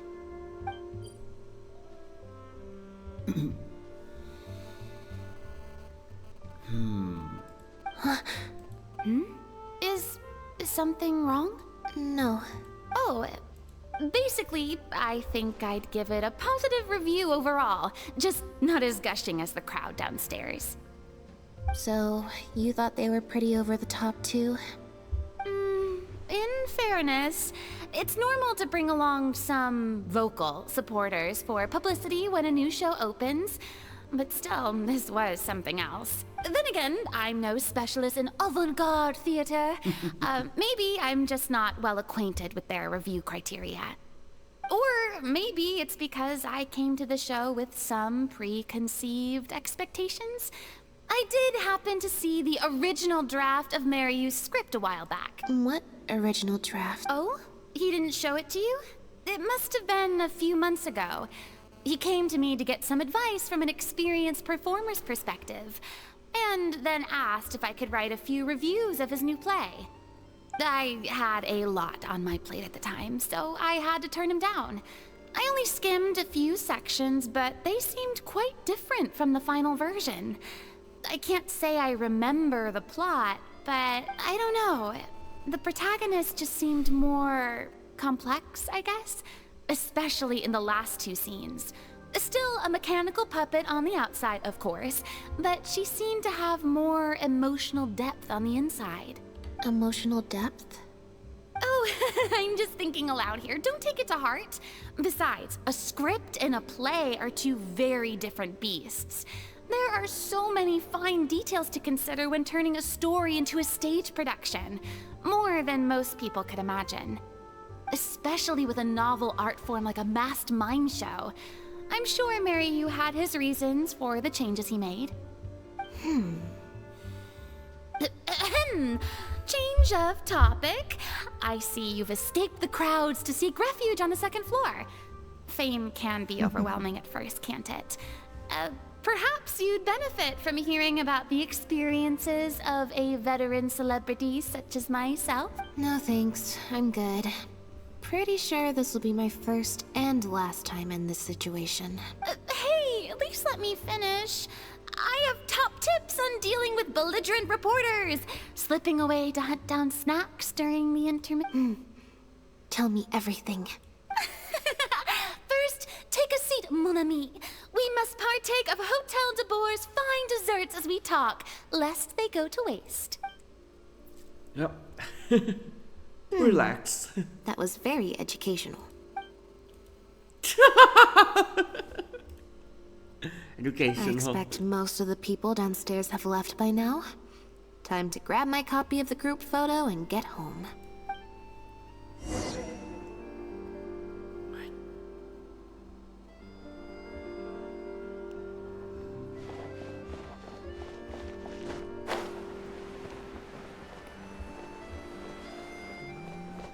The photo must be in this envelope right here.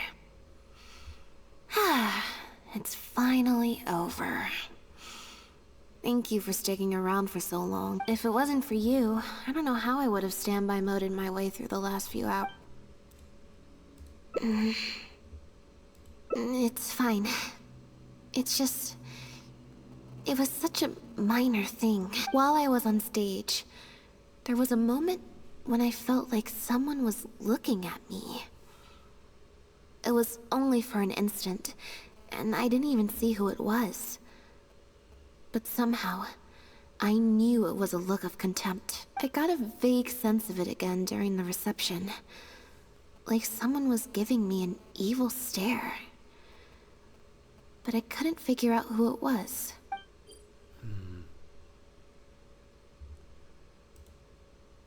Wait. Normally, I'm used to lurking in the shadows on the stage and spying on other people. So, it was strange. Feeling like I was the one being spied on this time. Or someone just took a disliking to me for no real reason. Sometimes you can like one person and dislike another for equally pointless reasons. Anyway, it was just a momentary stink eye, that's all. Nothing for you to worry about. Okay, problem solved. I'm gonna take this envelope and go home now. This pipe. Oh.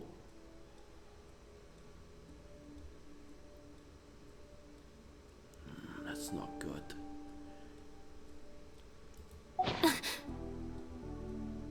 You have destroyed this work of art. Step down from the leading role at once. Based on the tone, I'd say threat letter is right.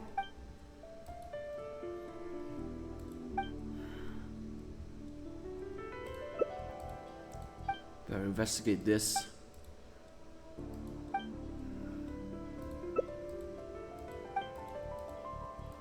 I don't think we're gonna find any more clues here. Yes, let's. Whatever destroyed means, it could have something to do with the original script that Farina mentioned. Also, I'm gonna have to ask you to stick around a while longer. I can't believe how well the whole Lynette's debut acting role thing worked out. Even the avant-garde box office is lapping it up. How could I ever have doubted you? If you hadn't stuck to your guns and kept sending those invitations, this opportunity would have passed us by. See? I told you. All the times she'd refused in the past were all the more reason to keep inviting her. Because it turns into a big talking point. Can you imagine if you'd gone with Jillian? You'd have been lucky to get half the ticket sales you've ended up with. True.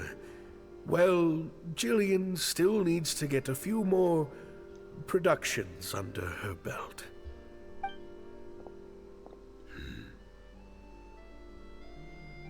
Do you have a moment, Director Mario? Oh! Ah, if it isn't the star of the show! We were just talking about you. Oh, and is that the legendary traveler with you? I'm guessing you're here to discuss the show with the director? Oh, you're a talented and hardworking actress, Lynette. It's no wonder you're getting such rave reviews. I don't want this one, but because there's a yes. I'll leave you artists to discuss your work in peace. Mariyu, make sure you give your star performer and her friend your full attention. I certainly will. Lynette carries the fortunes of our entire troupe on her shoulders. Mr. Maloney, An investor or something, I think. I've never asked him. So, what can I do for the two of you? I'm afraid I'll have to dash soon as I'm meeting some friends from the newspaper. Otherwise, I'd love to stay longer. We heard that the original script for The Lost Puppet was quite different from the final show. I'm kind of curious to know what the protagonist was like in that version. Oh, well, this is a surprise. I didn't think you'd be interested in that sort of thing. It's not uncommon for scripts to undergo major changes as they're being brought to the stage. But I'm afraid there's not much to tell you in this case. The protagonist has stayed the same from the beginning to end. A mechanical puppet with a bumbling body but a sensitive soul. A stranger in time who doesn't belong. There's no doubt about it. You are the protagonist, and the protagonist is you. The success of one is the success of the other, and that's what made this show an artistic triumph. Sorry, you've lost me. Can you put it in plain words? All right then.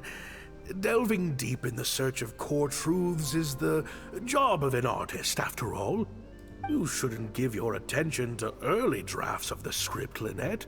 All it would do is sow confusion where you already have clarity. The current script is the final version because it is the best version, and your performance best brings that script to life. Why, if it weren't for you, I doubt any audience would give our show the time of day. What letter? Oh my goodness! Yeah, see that again? Destroyed this work of art? Really? Well, Director Mariyu, any idea who might have written it? No. Who on earth would write such nonsense? Absolutely not. Without Lynette, this show would be over. Everyone's hard work would go to waste. No, there's no way that this is someone from the troupe. Yeah, maybe Jillian could fill in for me for a while. What? No way, out of the question. The protagonist has to be played by Lynette. Jillian can't... She's just not what the audience is looking for.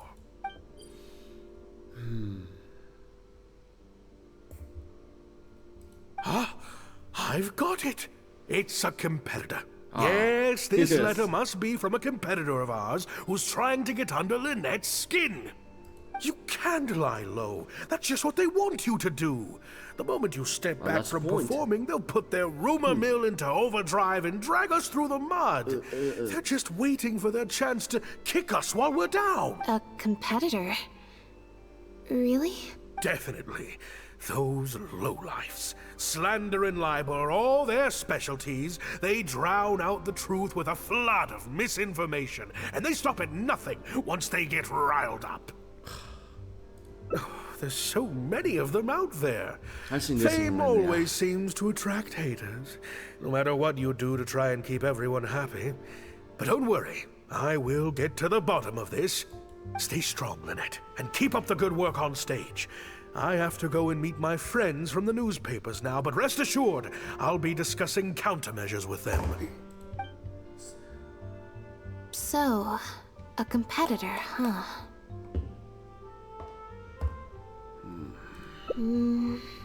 I kinda doubt it.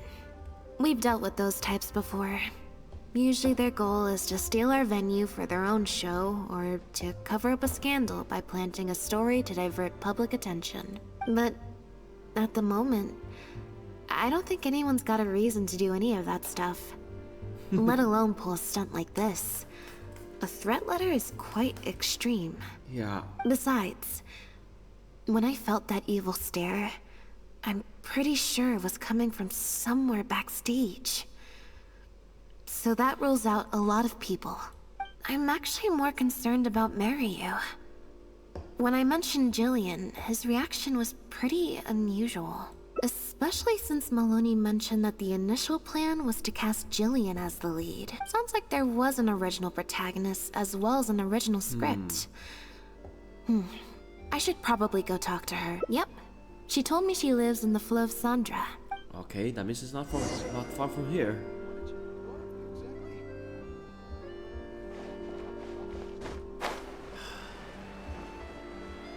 Looking so well. This Sandra. Okay, I forgot that it was down underground.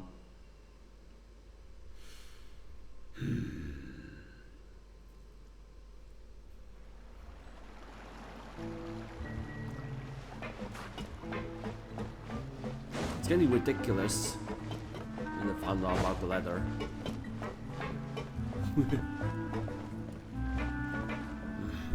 Consigliere, we meet again.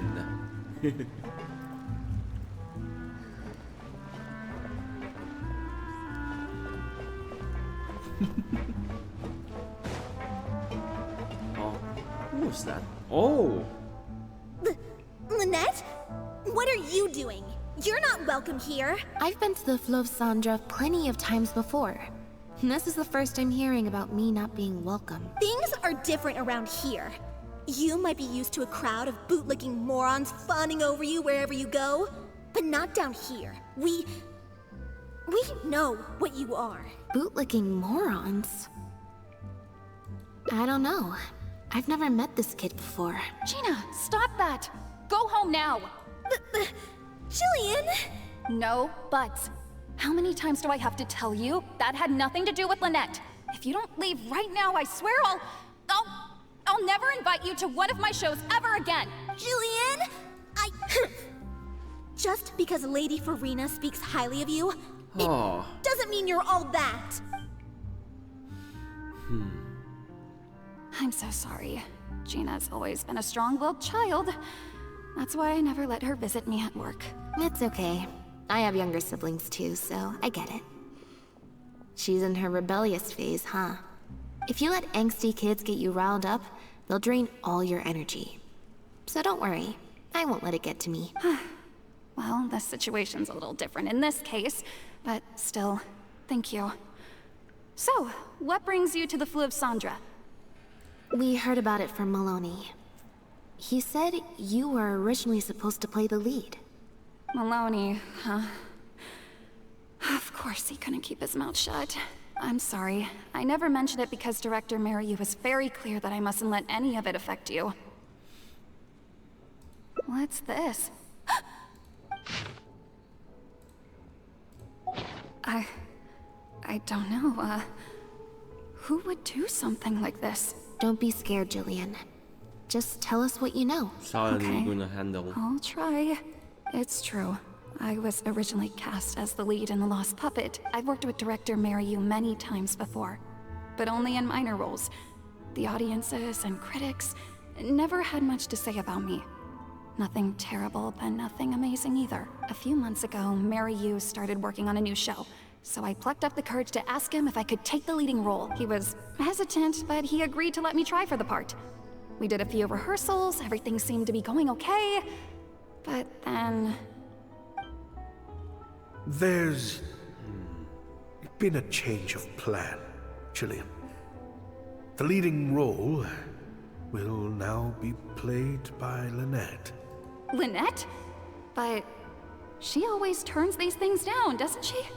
And that's why we cannot afford to waste this opportunity. Jillian, I understand how you must be feeling.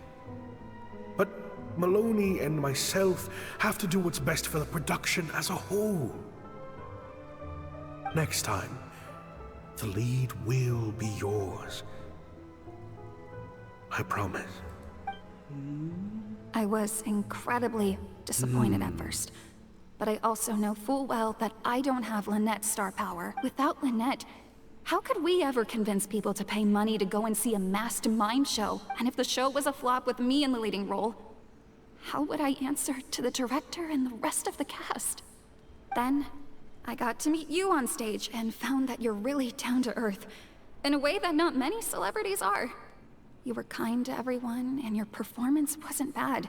Whatever disappointment I had left at that point, I certainly wasn't about to take it out on you. By wasn't bad, you mean it wasn't great either. So, I'm guessing Mariu changed the script to simplify the protagonist, make her a dumbed-down version of the mechanical puppet that I could actually play. He did make some changes to the script, yes? Jaik, one of the other actors. He likes to collect Dr. Mariu's old drafts because he hopes to be a director himself one day. He also lives nearby. I can arrange for you to meet him at the tavern. Makes sense. I always see him talking to Mariu. Alright, see you at the tavern then. Guess we'll have to go to tavern.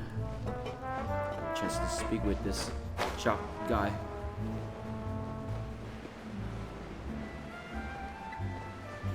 Want to outrun the law, you need to know how it works. Legal advisor. It sounds like Yanfei to me.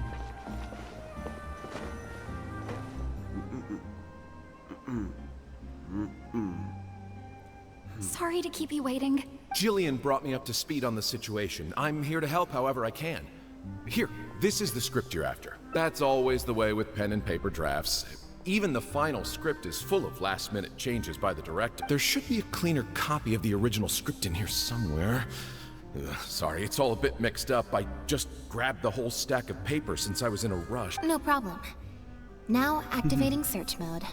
I'll go through one page at a time. One page. Just say what you mean. No problem's too big to solve. I guess I'm finally on the right path. I wonder what got into Director Mariu. Maybe he's been quietly struggling with something. Yeah. Let's take a look at those. Yes. Sit.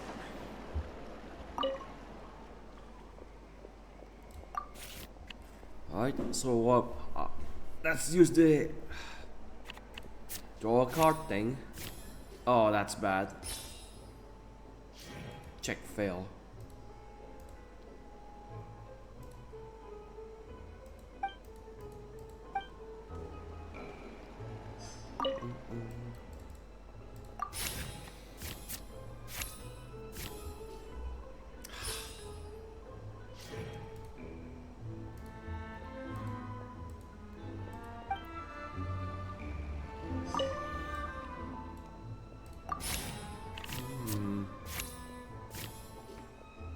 This one has a lead.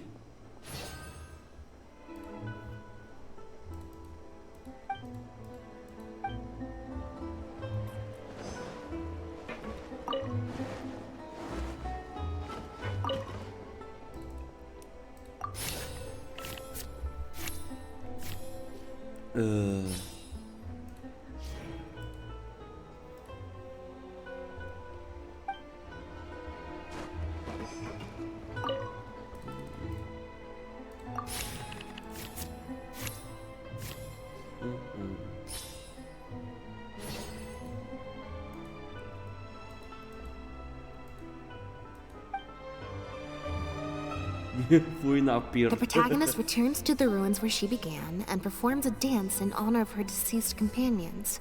She dances until her joints have rusted stiff and mechanical parts are falling from her body. Yep, that's not something a novice could hope to pull off after just a few months of rehearsals.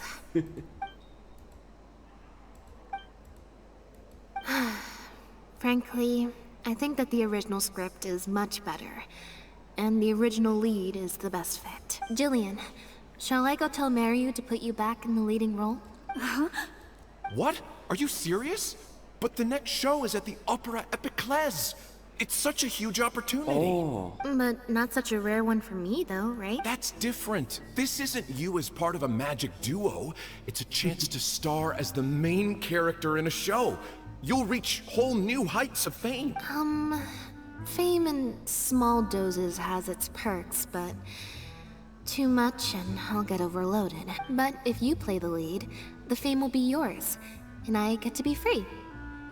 Sounds like a win-win, don't you think? It'll never work. There's no way Director Mariu or Maloney would ever agree to it. The set for Act 4 would need to change, as would all the marketing materials. And that would mean asking Maloney for a lot more Mora. Changing actors at the last minute is just too risky. If anything went wrong, it could bankrupt the whole troupe. Plus, Maloney's friends have already published a ton of articles saying how this is the role that Lynette was born to play. No one else can play the protagonist now. If Lynette quit the show and I took her place... If Lynette left, they'd sooner stop the whole show than let me take her place. So that means Stop that letter... the whole show? But all the people in the troupe, months and months of everyone's hard work would all be for nothing. But it's, yeah, that letter is not to Lynette, but to the other actor. Is there another way?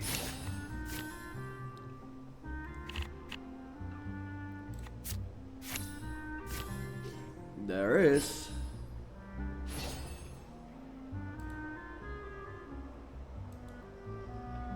I have You an do? idea. What is it? That's a bold plan.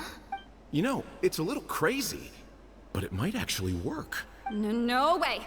It's not worth taking such a huge risk just for a chance to be in the spotlight. Jillian, you said before, whatever disappointment I had left, I wasn't about to take out on you. In other words, that disappointment is still there, but you've kept it bottled up inside. Be honest. You still hope to play the leading role, don't you? But the thought of putting so many people out just for my sake? You think they'd be put out? That's not how I see it. Jillian, you were more dedicated than anyone during the rehearsals for the original script. We all saw how hard you worked for this role. And I think you know that unless we decide to make a stand here, the path we're on is only going to take us further and further from our dreams. All of us. So take it from me. You would not be putting us out. Not one bit. You guys... Okay. Let's do it. I will play my part. Yes! I knew you'd come around. All right. I'll let the rest of the troupe know, and we'll start preparing immediately. Wonderful. This solves everything. Wait, but what about the threat letter? Do you have any idea who sent it? As long as we stick to the plan, I'll give up the lead role, so it won't matter anymore, right? But surely you want to know who it's from. If they're out there and no one's keeping an eye on them, what if they come looking for you? I doubt they will. It's supposed to be a threat, but they didn't even say what would happen if I don't meet their demands. Plus, the handwriting is kinda childish. Doesn't look like a professional intimidator. Who knows? Maybe it was just a fan of yours having a moment. A fan? Of me? Maybe there's someone out there who really appreciates your talent. Even in the supporting roles. And the ones don't. It's like the one in the leather.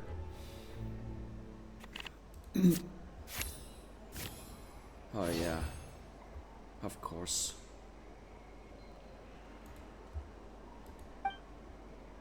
It's getting late. Come on. Right, another battery? Oh. I'm such an idiot. Wow. Sorry for manhandling you.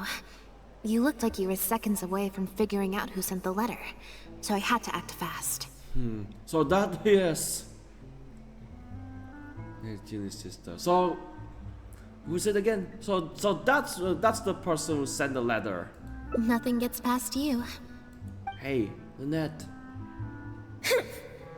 Just because Lady Farina speaks highly of you, it doesn't mean you're all that.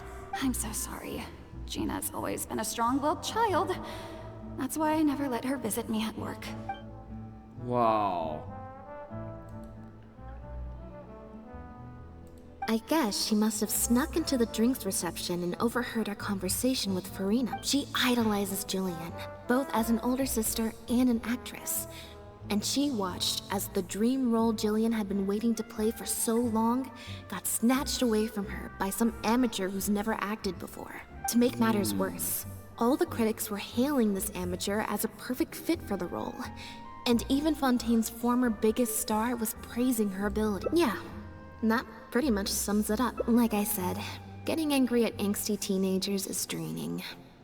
Besides, if it was my younger brother or sister and they found out I'd been treated unfairly or had an opportunity stolen from me, they'd definitely do something far I don't think worse. so. What if Arkino know about this? What if Arkino or the knave know about that? No, I don't think it would work. I was in Just Jillian's randomly. position once. Yeah. Back Just when Linny maybe. and I were starting out, before we got famous, we just had to take things a day at a time. Doing our shows, slowly trying to build up our reputation. So I can understand Gina's frustration. Still, she could definitely use some pro tips on how to write a threat letter. No, the way she looks at me is indignant, frustrated, but not malicious. Plus, she didn't even try to hide how she felt. Whoever was giving me that evil stare was backstage. Blending into the crowd at a drinks reception is one thing, but trying to blend in backstage, where everyone's on high alert waiting to be called on stage, would be a lot more difficult. We'll find out who it is before too long.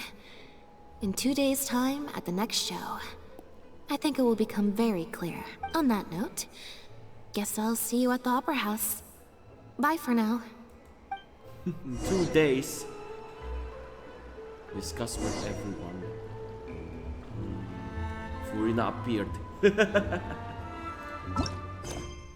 Okay, so let's check the plan.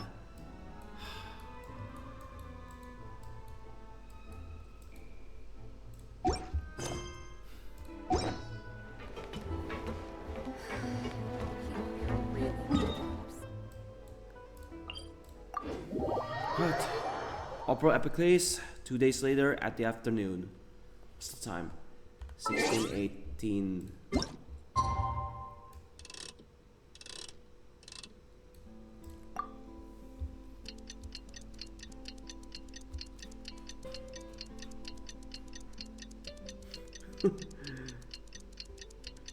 Almost will make it paradoxes to say, Furina, it's me, Fossilors, I'm back!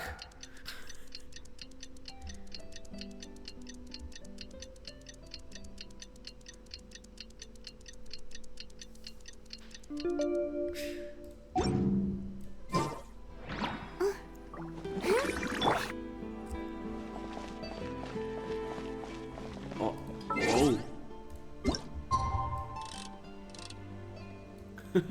I thought it's 18 but 16. Sorry.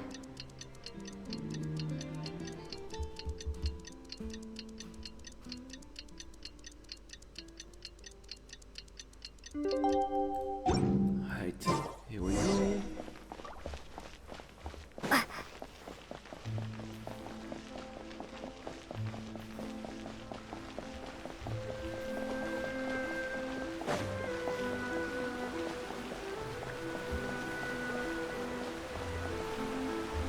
Who else deserves to take the stage more than Lady Furina?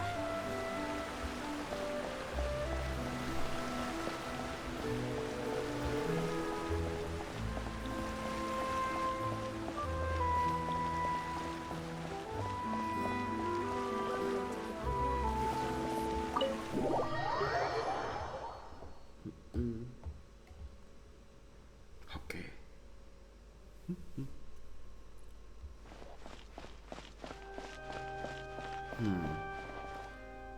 Oh, you're here! Lynette and Jillian are busy getting ready, so please come with me. Okay. One in the ruins. That puppet in the middle, is that Lynette? She's so pretty. It's starting. Keep your voice down. Don't spoil. Wow, I thought it would be hard to follow, but in the end it was actually very clear. Even though her face was expressionless and she didn't speak the whole time, I felt like I could really understand how the protagonist was feeling. To the journey. Whoa. Do I have to read this? Some mechanical puppets believe in the med. The other puppets. Oh. Director Mariyu really is a master of his craft. And so is the actress in the lead role. I have a friend who saw the show on the opening day. They thought the critics overstated how good it was, but I gotta say, the protagonist is incredible. Wow. I can't believe it's only been a few days since the last show. Lynette's improved so much. Just wow. I'm speechless. Words simply cannot do justice to the sheer excellence we witnessed from Lynette on stage today. Your penchant for the hyperbolic strikes again, Almery. Clearly you weren't at a loss for words when you were writing your article. I saw you hand it to the journalist. Trying to get your critique into the papers the moment the show is over, are you? Well, you know how it is. The early critics get all the readers. Wouldn't you agree, Maryu? What's the matter? Cat got your tongue? The first half was a huge success. Even I could tell the acting was top tier. My apologies, Mr. Maloney. Please excuse me for a second. I need to have a little talk with my actors. Very well. Hey, while you're at it, this might be a good time to talk future collaborations with Lynette. Okay, what now? Are you guys sure this is gonna work? What if Director Maryu pushes back? We're already halfway there. We can't back out now. All we need to do is stick to the plan. What is this plan that you're so intent on hiding from me, Director Maryu, I thought you were talking to Maloney and the critics. Korantan and Armory have both finished their articles. I went to greet them as a mere formality, but you seem to have availed yourselves of my absence during the first half to defy me. What have you done? Was that really Lynette playing the lead role? Ta-da!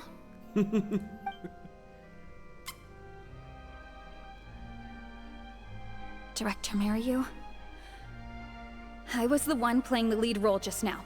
I switched costumes and masks with Jillian so that I could be the protagonist's companion and stay out of the limelight. Lynette, why on earth would you do this? You know my acting is amateur.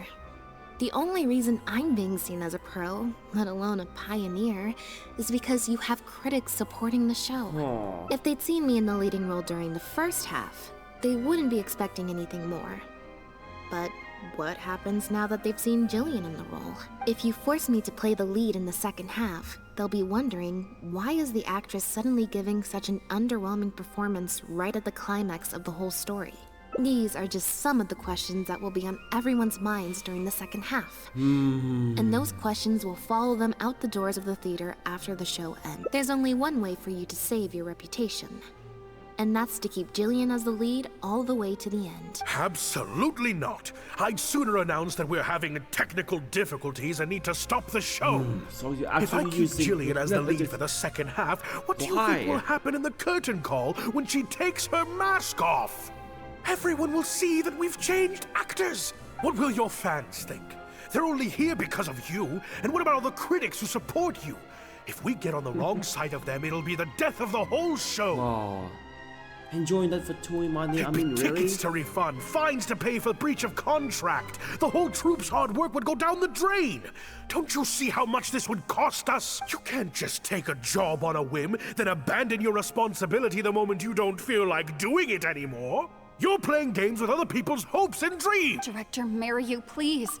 You're not being fair to Lynette. Actually, Jillian, he's half right. I did kind of take this on a whim, but my responsibility here is making sure you get back the role that belongs to you. And I guess part of that responsibility lies with me, considering I badgered you into accepting the job. Sorry I'm a little late to the show. Work's been keeping me pretty busy lately. Lenny? What do you want? Do you think you can snap your fingers and make all my problems magically disappear? That might be a little tricky. But instead, I could make something else magically appear. Oh. What's this?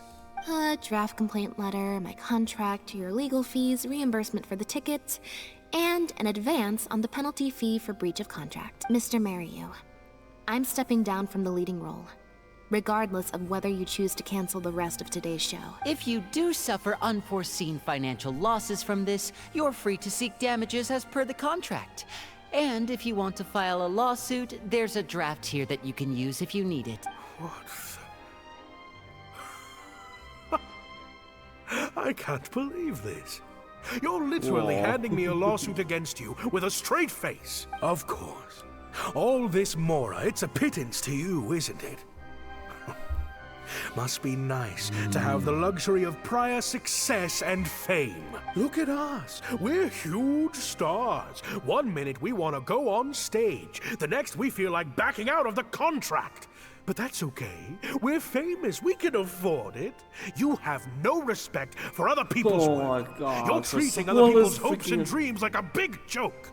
Oh man, when someone who's fucking around and find out, like going to jab her pyrovision onto his mouth. You don't give a hoot how much this show means to other people. You don't even care that the whole production might have to shut down because of you. That's not true. I do care. And I'm under no illusion as to how much this show means to you. Oh, brilliant deduction there. Of course it means a lot to me. This is my show. That's the only reason I asked you to be in it in the first place. Really? Then why do your eyes tell a different story? The way you look at me, it's full of contempt, almost as if I've destroyed your work of art. Of course. Oh yeah. After, I would say Gina. Oh yeah. The one with the letter, yeah, Gina. But it's actually ideal for Mario. Yes. I would never think that. A couple days ago, I asked some associates to do some digging for me. I was interested to know who else you invited to play the lead apart from Lynette. Surprise, surprise. Turns out that all the other famous actresses you asked either had prior commitments or weren't a good fit for the role. They all turned you down. And I would have turned you down too, if not for an unlikely set of coincidences. You didn't send those invitations because you were looking for a better actress than Jillian, but because your investor wanted a big name in your show, right? Director Mariyu. To get Maloney on your side, you chose to make Jillian the understudy, and then look for an opportunity for her to take the lead. I bet you were torn at first, weren't you? Do you stick to the tried and tested formula?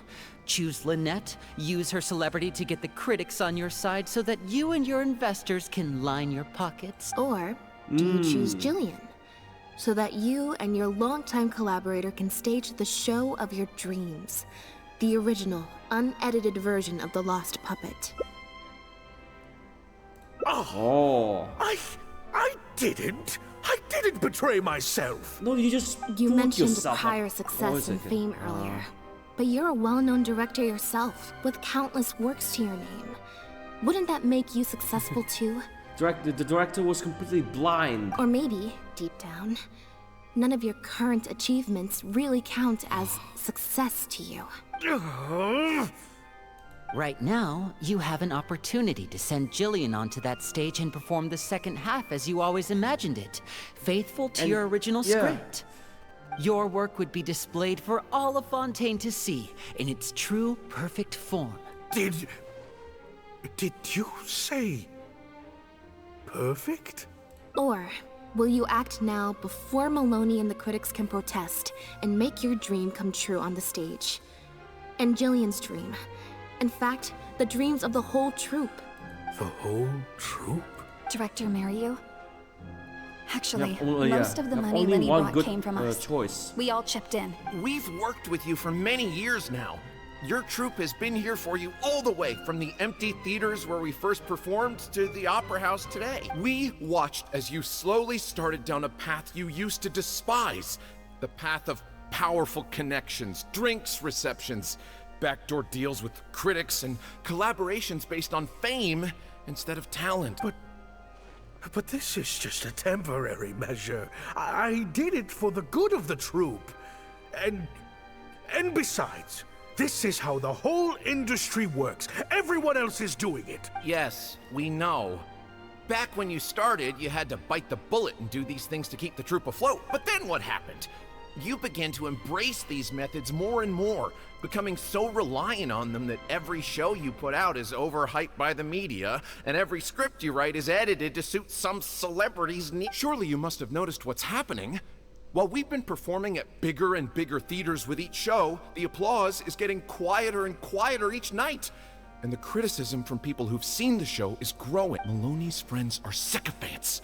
They don't care if the audience is disappointed because the show doesn't live up to their glowing reviews. They praise the things they like and skirt around the things they don't. Look, I know everyone's using the same promotional tactics, but does that really make it okay? Well, it's just a stopgap solution. As soon as I've made enough Mora, I'll stop. Things will be different next time. I promise. Next time, huh? Yeah. Next time, you won't use your connections. Next time, you won't pay off the critics. Next time, you'll let Julian play the lead. Unfortunately, it doesn't work like that. If you make some money once, you'll want to do it again, then again. Slowly but surely, you turn your back on your dreams. I won't turn my back on my dreams any longer, Director Maryu. Never. Me neither. There is the live your dreams. Oh, 25. 5, 8, 5, 6, 11, 19. Oh, should I pull 1 or 2? Wait, I have to recount it again. 16. Oh. That's so high. I had dreams too. Once. Mr. Rubble.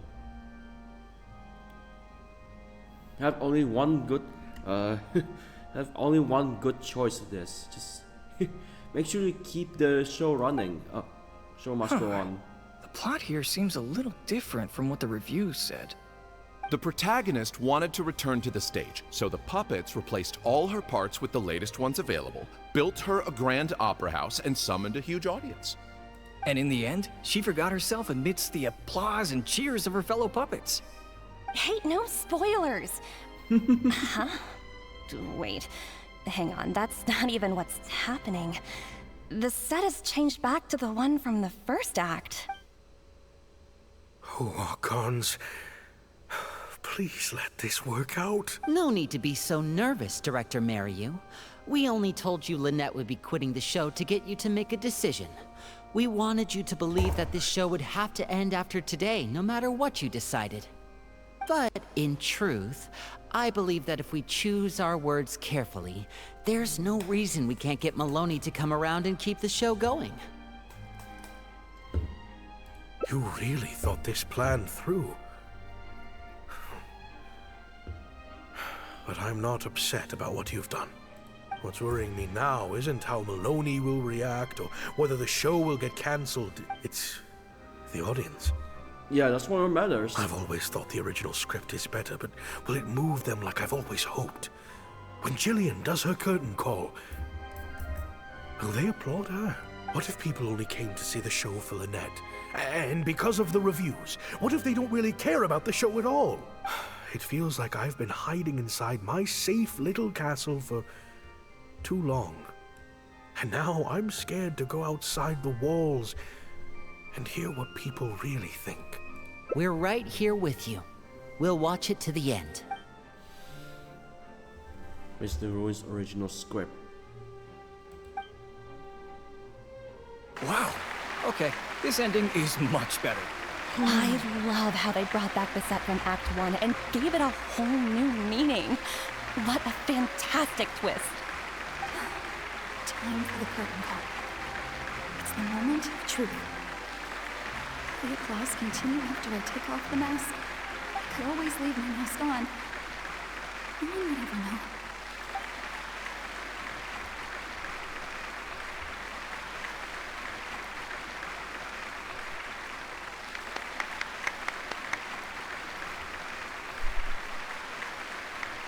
Wow.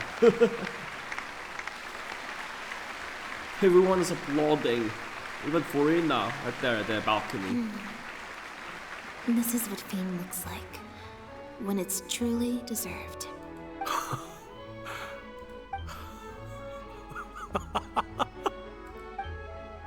Jillian, you were amazing!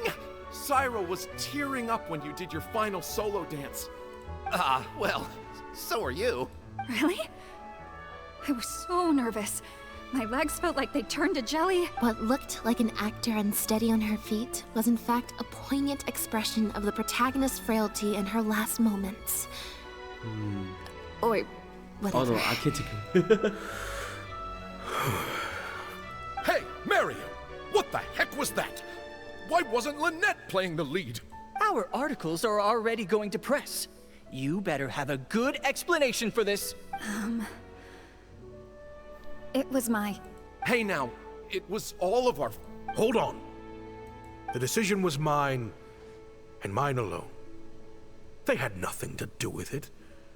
If you have any concerns, gentlemen, then please direct them to me. Marry you? So it was you? Well then, I trust you'll have no objection to me pulling the plug on this production. Director Mariu, Mr. Maloney, what on earth is going on? Why was Lynette not in the lead role? It took a lot of convincing from me for her to accept the role, and I had to turn down some big work opportunities to come and watch her performance today. You have some explaining to do. Lenny, it was all his idea. Marry you. Explain yourself. Wait, Linny, as a matter of fact, this was a piece of performance art. In this play, the masks and costumes serve to obscure the differences between characters. And by extension, the difference between human and machine. We took that idea to the next level with an actor swap, blurring the lines between one performer and the next. So it's in service of the ambitious artistic goals of the production. What? It's similar to deceiving the audience in a magic show. We employed this technique as a means of breaking the fourth wall. It allows the audience to more intuitively understand the cognitive dissonance felt by the protagonist as a machine trying to reconcile the notion of her humanity. The audience's experience mirrors the protagonist's own confusion and becomes part of the artistic performance itself. Hold up. What is this nonsense? Oh, I see. Well, bravo, Director Mariu. You even had me fooled. That's probably more because you just don't really understand avant-garde art very well, Lenny. Maybe so, maybe so. Well, perhaps it went over my head, but I'm sure our experts here saw the whole thing coming a mile away. You must have worked it out by the end of the first half, surely. Mr. Amory, I just heard that you managed to write your review after just the first 2 acts. Yes, you're right. Director Mariu and I are old friends. You should have said something. Then I could have played along even better. Yes, well, to deceive the audience, you must first deceive your closest companions. I have to give credit to Lynette and her experience in performing magic. That's what inspired me to take my art to the next level. You mean your show was partly inspired by Lynette's background in magic? Well, in that case, I'll have to plug it to everyone I know. Unfortunately, I think Mr. Maloney is going to cancel the show. Cancel the show? Mr. Maloney, is this true? While I accept that deceiving the audience in the manner you did certainly has artistic merit, this is not a magic show, and we don't want our audience demanding their money back. A very valid criticism, and one that I humbly accept. If that happens, we're prepared to reimburse and apologize to any audience members who weren't satisfied with the experience. Plus, it looks like Jillian is better than me at delivering the excellence people want to see. I'm sure audiences will be very happy with the show if she's allowed to stay in the leading role. Maloney, I believe there should still be time to tweak my article. From the look on Lynette's face, I think she's being sincere. Oh, one other thing. We managed to get a meeting with Lady Farina earlier. All thanks to the Traveler's reputation, of course. Anyway, she agreed to write a review focusing on Jillian's performance and the quality of the show as a whole. She promised to give her honest opinion, and I'm sure today's audience will be discussing her performance too. There's sure to be a variety of opinions. Oh, I mean, art at its finest, clearly.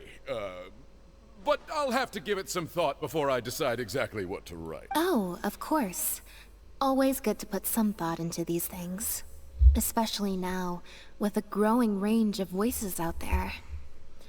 I imagine competition for readers becomes more fierce when everyone's discussing the topic. Corentin, Amory, let's go. And they're gone. Oh.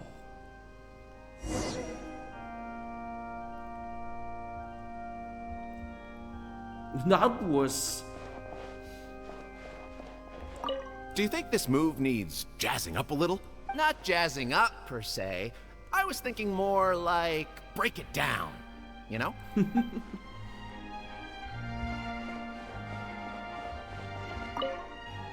Gina? You snuck in? When?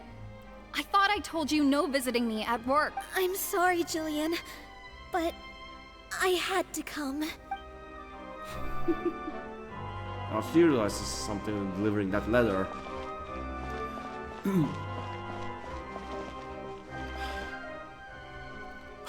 Thank you both so much. Without the two of you, who knows how much further down that cynical path I would have gone. I always told myself that once I'd made enough Mora, I'd get back to doing what I loved. But somewhere along the way, I started to lose sight of what that was. Just like those critics with their dishonest reviews, I became all about the trappings of success, at the expense of the art itself. You're right. Yes, I'm a very lucky man. Anyway, enough about my problems. What are we going to do about the threat letter that Lynette received? I've been looking into it a lot over the past couple of days, but it doesn't seem like it was one of our competitors after all. Ah, yes, about that. Lynette, do you have a moment? Wait, you're Jillian's sister, right? I'm sorry. Gina insisted on coming to see Lynette. I couldn't stop her. Lynette, I'm sorry!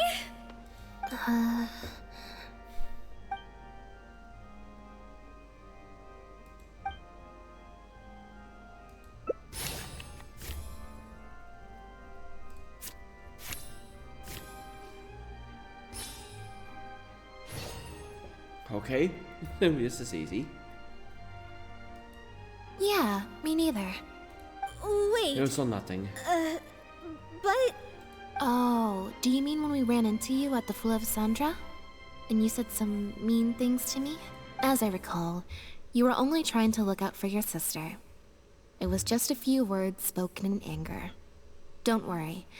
Whatever it was you said, I've already forgotten. Oh. I see. Well, it sounds like Gina knows what she did was wrong. Owning up to your mistakes and committing to do better in the future is what counts. I understand that feeling of wanting to stand up for your family when they're being mistreated. Really, I do.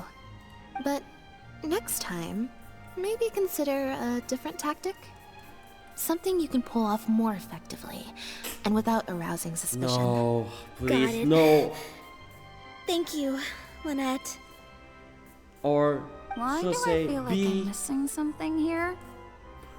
Or should she should say, be careful for, or think twice before sending that letter. Hey, here you are. I was wondering where you'd all run off to.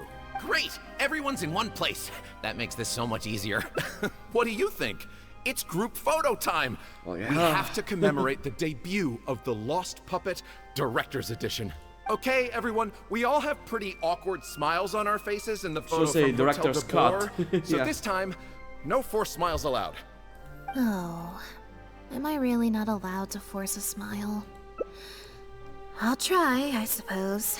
Lynette, Traveler, come on! You two should be right in the middle. 3, 2, 1, smile!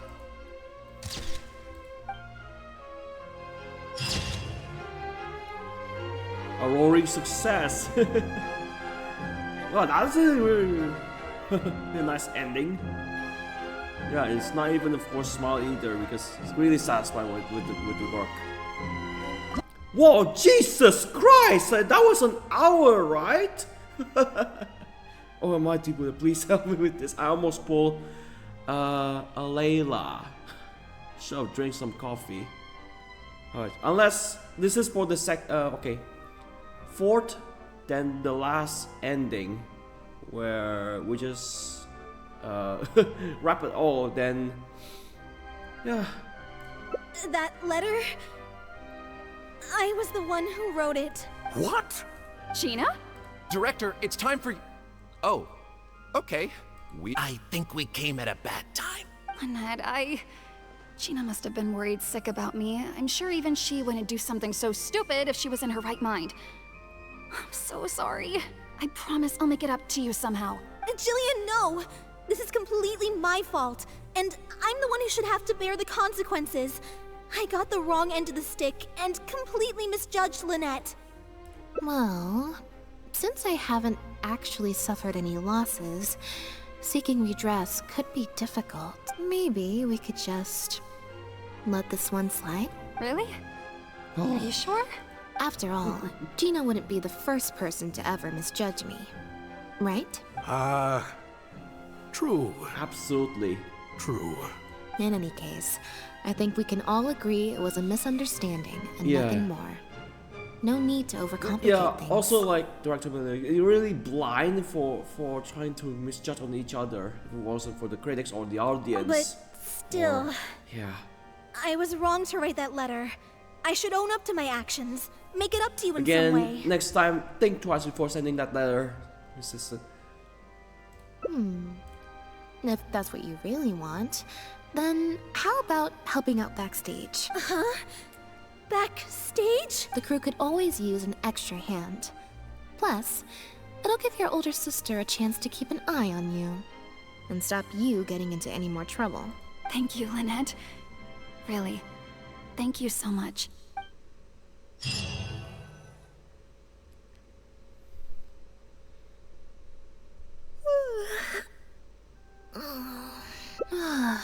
Is it? I'm so much more at home here in the audience. I get to sit on a comfy seat, and I don't have to activate my energy-consuming modes all the time. Mary said she's a very promising young actress, and she has natural chemistry with her older sister.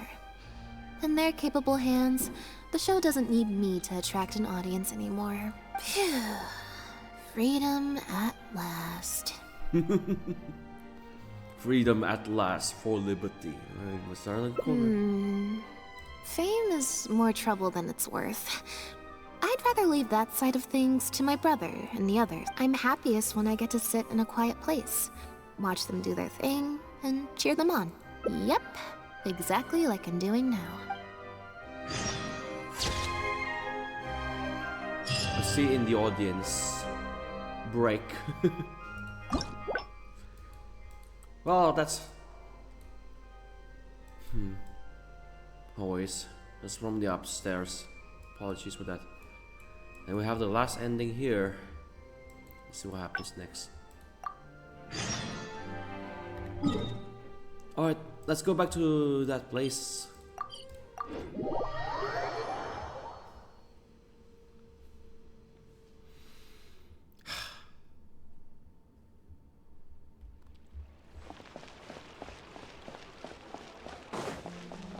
Sucking your abilities.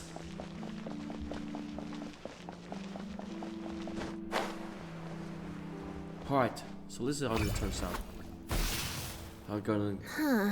I didn't like that. Gonna skip a little. Clearly, there's some design flaws to... Let's see... 4. Well, if you want to get the right answer, you... So, to put it another way, if... Or... Why don't you pick a card? Since I ran into you here, that means... Thank you. Here, take the Fatometer. If it's 5 or... Also... You help Bonnie. Oh yeah, this go for the... Yeah. How about you do neither? Huh? What you're saying is that really okay? Sure, reason like that idea. Oh.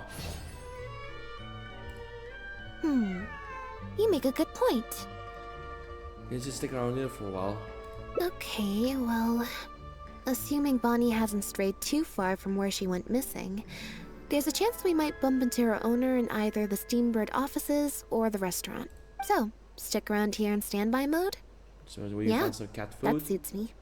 Alright, standby mode. Oh, good idea. Bonnie's definitely hungry. Oh yeah, snacks? May as well. We could be here a while. You want snacks? That's my place to chill. When I was trying to find somewhere I could space out earlier, collect my thoughts, I figured the cafe might be a good shot. The cafe. Alright then. Plan of action, spend the whole day spacing out.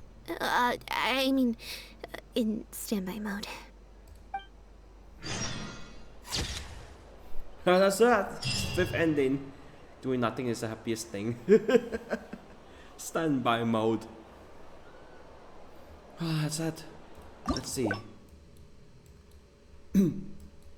So yeah. That was quick. Yeah, so we to going quick mode or because of atometer or two main quests. Finding out the forgotten cat or behind the scenes, yes, taking part in the show or investigation over a cat, a stray cat. Okay. Including the yes, of course, the Fatometer or several rewards such as leisure sip, basically cookies and tea. Which only require Lynette to cook the whatever it is. Only from the cafe. Right. Achievements. Use of the heart. Oh yeah. Indicators of fate. Fuck all the endings. Speedrun! He peaceful day with you instead. Next in the detectives. This would be in good case. Oh yeah, the cat smuggling case. Okay. Yeah, at this point I'm gonna stop playing from now on. Because I have nothing to do with these. This is basically like an arcade mode, and also, oh yeah, this one. Genius Inventor. Oh yeah, just like that one. Remote cannon, yes. It's just like, yeah, just like on the flagship event, but this time you have to be low. I'll complete that out on the phone, and it's now 12 in the evening. Gonna get some grub right now. Well, I hope you enjoy it and have a good one. Lynette, Florina appeared.